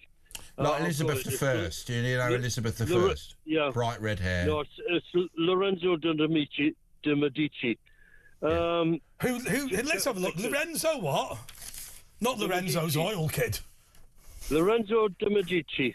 De Medici. Medici, from the Medici family. That's him, the Italian bankers. You look at some pictures and areas. From Florence. Anyway, the point I was wanting to get on to was this. He hasn't got the ginger hair, though. It's an analogy, but suppose we went to the bar, and like one of you said, "Oh, get a pint on me, lads. I'll be with you in a minute." Yeah.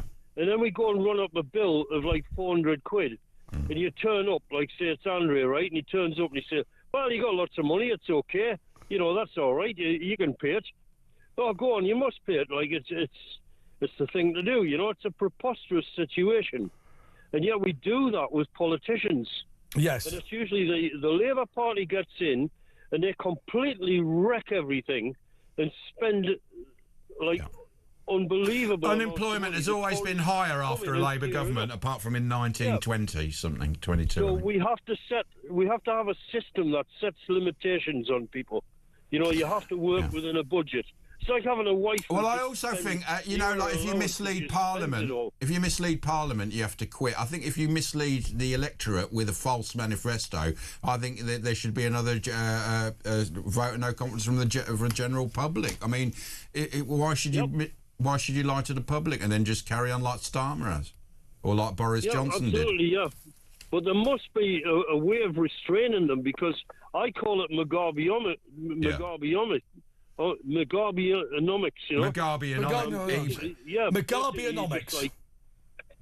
Just took up everything. Mugabeonomics. Whoever was on the go, I'll have that, mate. You're right. There needs to be a system for the public to be able to go like a hook on stage and pull them off. And we have the technology now with the internet to be able to do that. I vote no confidence from the.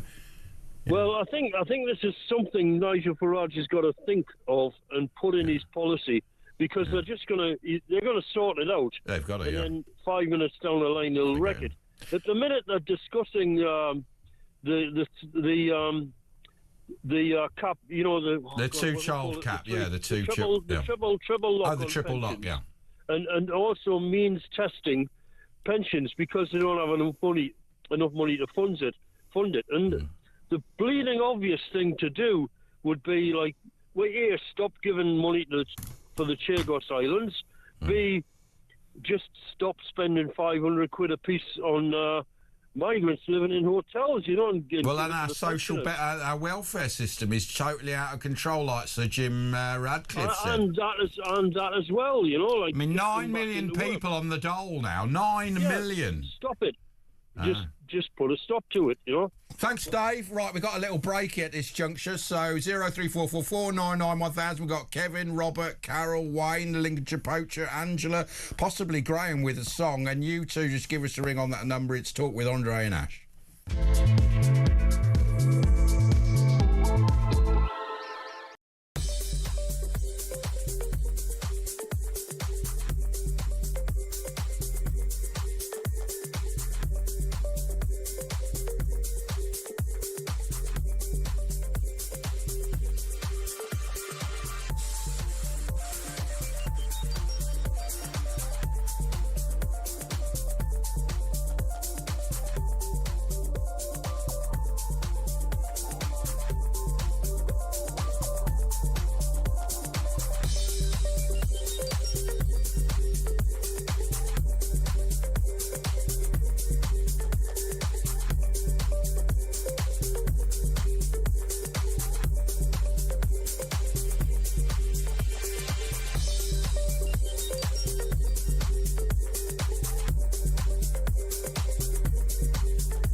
Across the UK, on DAB+, on YouTube, on your mobile, and on your side. This is Talk. Yes, this is a late show with Andre Walker and Asher Gould. Let's go to Kevin in Basingstoke. Kevin, you're on Talk. Morning, gentlemen. Morning. Yeah, you was asking about should Prince Andrew be moved from 8th place. I think we should just get rid of the monarchy. They're outdated. They're a scandalous family. I mean, what with Princess Diana, they're all divorced, having an affair. Then, you know, what Andrew's accused of. But isn't now the problem that this has got nothing to... A lot of the attacks on Andrew have got much more to do with people who want rid of the monarchy, who are not as honest as you about it. Well, no, this is just highlighting what I've always thought. I mean, what he's accused of is really, really serious. I don't mean the sexual thing, but I do mean that, but that's not what we're talking about. No, the sexual thing is basically arguably legal, or though immoral. Misconduct in public office takes a maximum term of life imprisonment. So clearly that is serious. Yeah, so, and they're one of the richest families on the planet, receiving all this money from the taxpayer. I mean, and then there was all that scandal with the Channel 4 documentary where they're making money from prisons and ambulance service, lifeboats, and the military. I mean, that. Although the reality is, I mean, the Duke of Cornwall, i.e. the Prince of Wales, owns the Oval cricket ground. He's not going to give it back to you just because you abolish his father as the king. I mean, why would you do that? You go, well, you've made my dad redundant, here's my house. You're not going to do that. But look at, I mean, they've got so much wealth, they don't even pay inheritance tax like the rest of us. The big problem is, and we've discovered this with Russian oligarchs, one thing the British state is incredibly reluctant to do, and rightly so, is to take property off people they don't like. And the reason for that is because it undermines the entire system of economics, the entire system of capitalism. So if you were to say, right, we're getting rid of the king, so now Clarence House would remain their property, the Duchy of Cornwall would remain their property, the Duchy of Lancaster would remain their property. There'd be things like Lancaster Prison, the castle in the centre of Lancaster, which would become the personal property of Charles Windsor. A lot of the stuff, I mean, I did see the programme about them claiming money for stupid things like... I don't know if you know the Mersey ferry. You have to walk across the banks of the Mersey to get there. The banks of all rivers are officially owned by the king. Therefore, you have to give him a quid for each time you cross it or whatever. There was stupid stuff like that. But that won't cease to exist if you get rid of the monarchy. No, but what I wasn't saying we should take back what they supposedly own. I was just saying we should just abolish the monarchy. The only problem is... But we own what they own, really. The only problem that worries me about that is the alternative. I would rather venerate a fairly averagely talented family than have things like... Can you imagine President Blair jetting around the world on Blair Force One? A fascist government has never taken place where there's a monarchy, apart from actually now in the UK.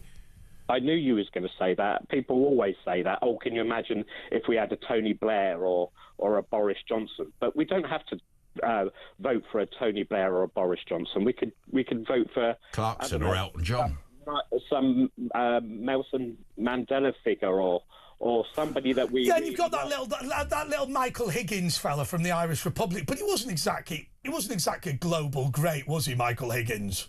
No, but the thing is, if they weren't any good, we could just vote them out in 5 years' time. We don't have to. The reality is just through birth. The reality is, you're trying to get somebody to represent the entire nation. In a sense, I don't think they have to be fairly chosen. I think that's my fundamental point. Do we have to have a system of fairly choosing this person? Well, given that they represent the nation, who cares? Yeah, but they're supposed to. They offer stability. Do you think we've had stability in the last 20 years? We've had the complete opposite. So what stability have they given? Well, I'll tell you what David Starkey says. David Starkey says, when politicians are trusted, the royal family's not trusted, and when the royal family's not trusted, politicians are trusted. I think the reality is, for most of our history, that has been true. Well, I don't think so. I mean, they were there through force. I mean, we've never had the right to say we want them or we don't. Fighting on their... I would argue that fighting on their behalf to the death probably means that the winning side... Anyway, look at Charles I. We do have ways of getting rid of them if we want to. Yeah, but I don't think we're going to go down that line. But they have got so much power. The building's still there. And they've got so much soft power. No, it's not. It burnt down. No, the Charles I window where he walks out is all still there. There's no plaque there. There's no markings. Okay. The Palace of Whitehall burnt down, but I accept the room that he was executed from is still there, and the window that he walked out of. The building's not there. The building's burnt down. The room in the building. Yeah, do you know what we're doing? I thought it's there. We're splitting hairs now, aren't we? I think it's still there. No, so the grand dining room with Whitehall Palace is still there, but the rest of the building is burnt down. But the front of it, all the windows. Working hard. They do not work hard. Well, no. I mean, what they do is somebody else's idea of a good day out. I mean, Republic did a report that Prince Charles, I don't know which year it was, a few years ago, he was supposedly the hardest working royal. And if you can see what they actually do, it's all listed. I mean, most of their engagements last about 20 minutes to 45 minutes. And if you added up all those engagements they did, it turned out to be 3 months' work, working 9 to 5. Yeah, I get that, but there's a lot of travelling that's involved as well, and there's a lot of planning and setting up. I mean, look, at the end of the day, it's celebrity culture without the celebrity people. That's the aim of it, isn't it, these days? The aim is to say, this is somebody... I mean, my favourite story, by the way, we talk about the driver Curran. My favourite story is when he worked in the fashion industry before he decided to start driving for a living, he said... Princess Anne was coming to do an event, and basically the owner of the factory was Jewish, and he had a little doesn't matter that he's Jewish, but I had a little daughter who was about 4. He went, "You're going to meet a real life princess," and she was delighted. "You're going to give her the flowers," and he said, when this old woman walked in in normal clothes, he said you could see this 4-year-old's face sour. And they went, "Are you going to give your flowers to the princess?" She went, "She's not a real princess." And apparently Princess Anne had to be told it's because she was an old bag. The girl didn't believe it. Andre, do you know when there's a royal event like a wedding or a jubilee? Just one day's bank holiday, like an extra bank holiday, cost £2.4 billion to the economy. Do you know also it's the Duchy of Lancaster, which is now that's the monarchs. So now the king is the Duchy of Lancaster. If you die in the Greater Manchester area without a will, it goes to him personally, and it's meant to be spent. It's meant to be spent on royal buildings, but that can include office buildings or flats that he rents out in that area. So it does actually go to King Charles's personal wealth.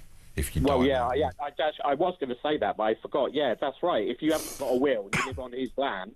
It's supposed to go to in the Greater Manchester area. In Lancashire. He's using that money to renovate his own properties. Yeah, exactly. So he does personally do well out of it.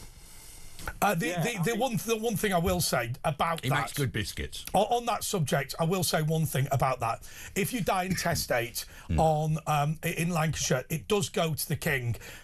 The largest number of people who die without a will and no family are people when they die in a war. The fact that the king personally, and not deliberately, the fact that the king personally financially profits from his soldiers dying is clearly ludicrous, and the money should go elsewhere. I know he doesn't do it deliberately, but it shouldn't happen. Anyway, thanks, Kevin. We'll take a little breaky, and then we'll be back with some religious scriptures with Ken in London.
Across the UK, on DAB+, on YouTube, on your mobile, and on your side. This is Talk. And sorry, before we go any further, we're not going to say the name of the bloke, but just show me that CV again. Yeah. Your mate that's my mate who I live with. Your mate has got... Listen to this, a PhD in law from Canterbury, a PhD in psychology from UCL, and a master's in corporate law from the University of London, a master's degree in philosophy from King's College London. I don't know what that is. A postgraduate diploma in law from the University of London, a postgraduate diploma in law from the University of Middlesex, a postgraduate in further education from UCL and the Institute of Education, a BSc honours degree from Manchester University. What on earth? He's a mate of mine who I lived with when we were in Manchester. He's done law. He worked in the trader. He was a trader. Then he's got 2 PhDs and 5 postgraduates. He did philosophy at Cambridge, and then his lecturer jumped off Cambridge University. It was crazy, and he's just a very interesting guy. We'll have to get him in one day. But he's got some with ideas 2 PhDs, he's going to make us look like idiots. And he's an expert in the British Constitution. Well, one would expect he's an expert in everything after that. He's a very clever man. That is the academic CV to end all academic CVs. Yeah. Ken is in London. Ken, you're on Talk. Good morning, gentlemen. Morning. I'm getting a bit of a laugh here listening to your UFO worshippers.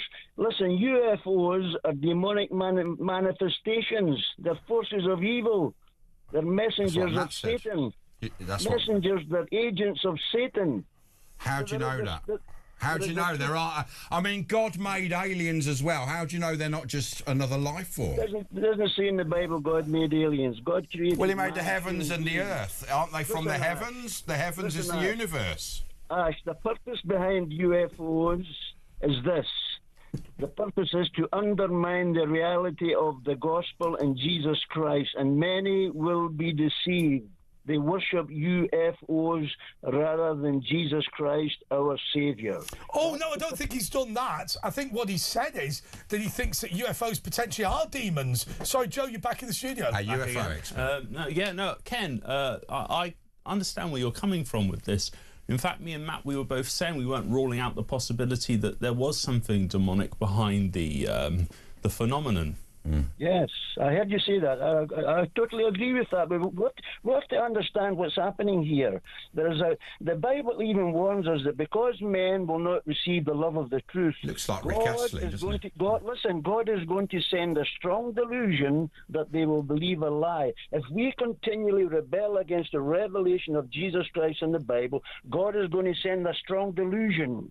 Ken, can I ask you a question? Because I was having this conversation with Matt earlier on. If these are demonic entities, why are they flying around in physical aircraft? Well, that's the appearance of them. Nobody has actually identified the exact appearance. But demons can fly. They are fallen angels. The Bible says the devil so if they can fly and do these things, why do they need vessels to travel around the Earth? Let me throw this at you, Joe. Why not fly around in planes? Also, what we are doing is, and this is the point that I think Ken would make, we are detecting things that appear to be UFOs, that appear to be aircraft. Actually, they are physical manifestations of the workers of Satan, aren't they? Yeah, and what we're doing is we're I mean, have you ever seen the film The Hunt for Red October? When what happens is they're listening for a new Soviet submarine, and basically what they hear is what believes is a magma displacement, and they say, look, whenever this system hears anything it doesn't know what it is, it says it's a magma displacement. Similarly, when the US military see something in the sky they can't recognise, they're not going to say it's an angel, they're not going to say it's a demon, they're not going to say it's the Archangel Gabriel coming down to Jerusalem. They're going to say it's some sort of military technology that we're not used to, because that's what its equipment's designed to check for. Yeah, I understand that, but what we've learned, or what's been put out there, is that they have recovered vehicles and that they are retro-engineering them, or are trying reverse engineering. So there is a technology, yes. That is not proven. That's only speculation. But actually, because Matt had quite an interesting theory. Go on, what's the theory? Well, the theory was that perhaps if they're demons, they can't travel across our world without some kind of craft to allow that to happen. Wow. Demons can move from place to place. They're extremely powerful. Satan himself is... No, you're wrong, Matt. You're wrong. Lucifer. Yeah, OK, well, let's go to Carol in Stevenage. Hi, Carol. Hiya, mate. You all right? You all right, Carol? All right, mate. How you doing, We've got our resident UFO expert with us as well. Oh, what, my dear? Do you want to talk about UFOs? No, neither does anybody else, unfortunately. You know what? Do you know what? I had a funny experience, funny enough. yeah. I was about 20 years old. That is funny. No, serious, right? Yeah. I moved into a flat, and the girl downstairs said, "Oh, do you want to come in for a cup of tea?" I said, "I'll pop in tomorrow." That must have been totally bizarre. Yeah, yeah. Serious? Yeah. That night, 2 o'clock in the morning, I went down the 18, and a little boy crossed the road, 2 o'clock in the morning.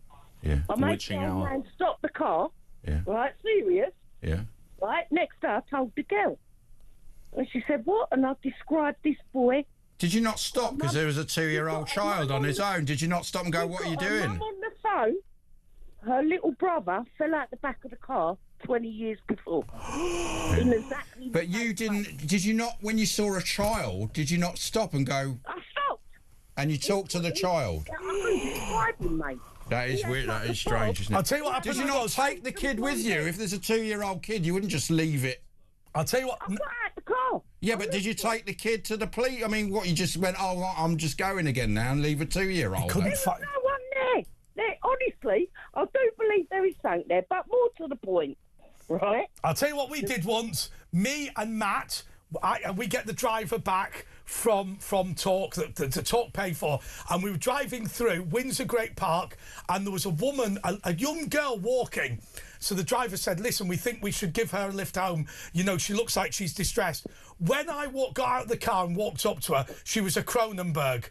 She looked 16 from the back, but when she turned around, she was 64. She was absolutely... Oh, I fell for that one She was before. absolutely pissed out of her mind. Oh, yeah. We got her in the car. She directed the way home. She was completely wrong. She ended up in Bracknell, then accused the driver of kidnap, and then had to be taken all the way back. She was only 50 yards from her actual house when we picked her up, right? Cost me, because Talk refused to pay, about 200 quid in chauffeur fares for an ugly old bag that, I mean, we should just run... No, I'm joking. I'm joking.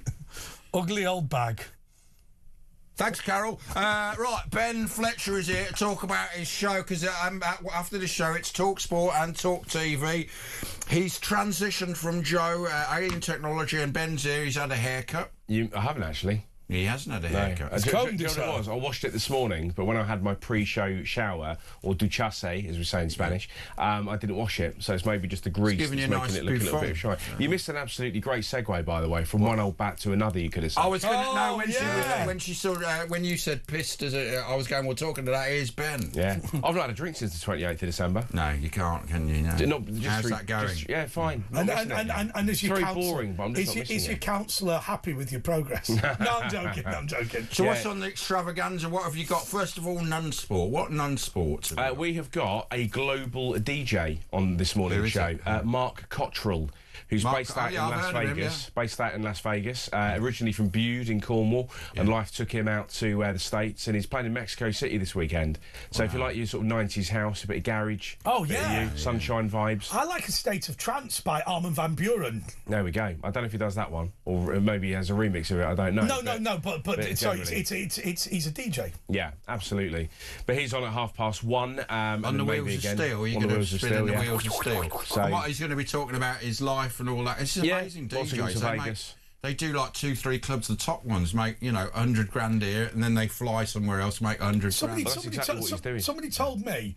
I had a friend who had a private jet company, and talking about Armin van Buuren, he used to pick him up in Stockholm, and then literally, it was Thursday night, he'd fly him to like Madrid to do his set, then the plane would just be gassed up on the runway, and he'd go straight, fly off to the Balearics, do like another set in Ibiza, then one in wherever, fly around, and he reckoned he used to drop him off back at home Monday, back in Stockholm, and basically Armin van Buuren had basically lived on this private jet for 3 or 4 days, and it was like 150,000 pounds. I remember hearing about the band The Police, and in the old days, everything, they used to do gigs, and a lot of the money was made selling T-shirts and merchandise, and they said they used to leave on their private jet, and they'd have bins full of just cash.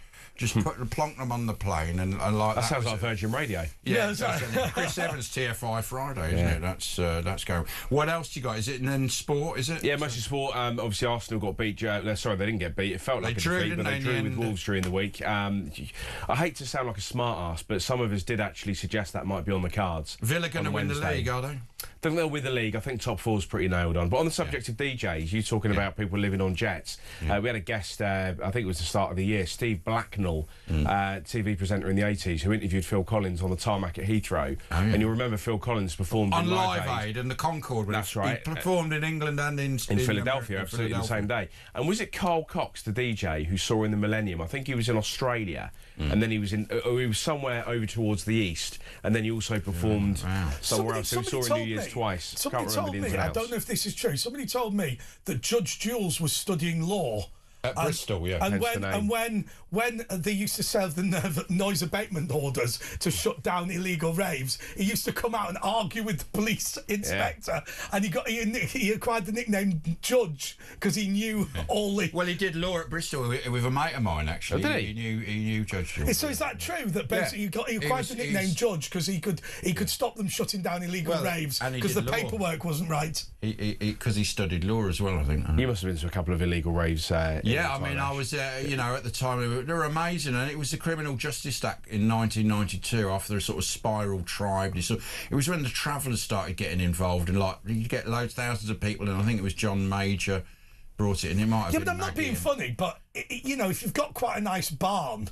And then suddenly 5,000 people turn up on ecstasy. I mean, you'd be a bit. I remember. You'd be responsible. I remember at the Stretford Arndale in Manchester, we used to go there after 3 in the morning. I remember the police all drove around. There was about 3 big vans, a couple of little vans, and about 4 cars. And they drove around the perimeter, and then they all got out, the coppers with dogs, and they barked at us, and all. Not the police, the dogs. And then we all sort of booed at them, because we were in the middle of a field, and they just sort of all got back in their cars and just drove around and went away again. And I thought, I don't know why. Because you only found out where these things were because were there like phone boxes dotted around? There were signs around the M25. It was terrible. I remember going to Enstone Airfield in Oxfordshire for a rave, and you used to have to meet up at the service station. Everyone would follow each other, and we were following each other, and people would ignore red lights. And I remember there was a car upside down with its wheels going around, and everyone just ignored it because they just needed to carry on to the. Yeah, because you wouldn't find the place otherwise. Yeah, and so there was these poor ravers upside down with the wheels spinning around. Carry on. So just to be clear, it was a great day. They'd go meet at what do you call it, Scratchwood Services, and then a convoy of 500 vehicles. But there were phone boxes as well, like public phone boxes came into it. And Pirate Radio, of course, did the announcement, and the police, the undercover. And I think you got a phone number that only went live. Was that true? Where if you phoned the number, there was a recorded message, but the recorded message would only start working at 10 o'clock on Sunday or whatever. We just went there and you follow people, and that's just how it's. But yeah, some amazing times, and it was great, and it was, I don't think it would work these days, but everyone was more unified. Well, nobody drinks anymore, and nobody goes out. I mean, me included. Well, people didn't drink then, were they? Well, I'm not going to Chop Chop at the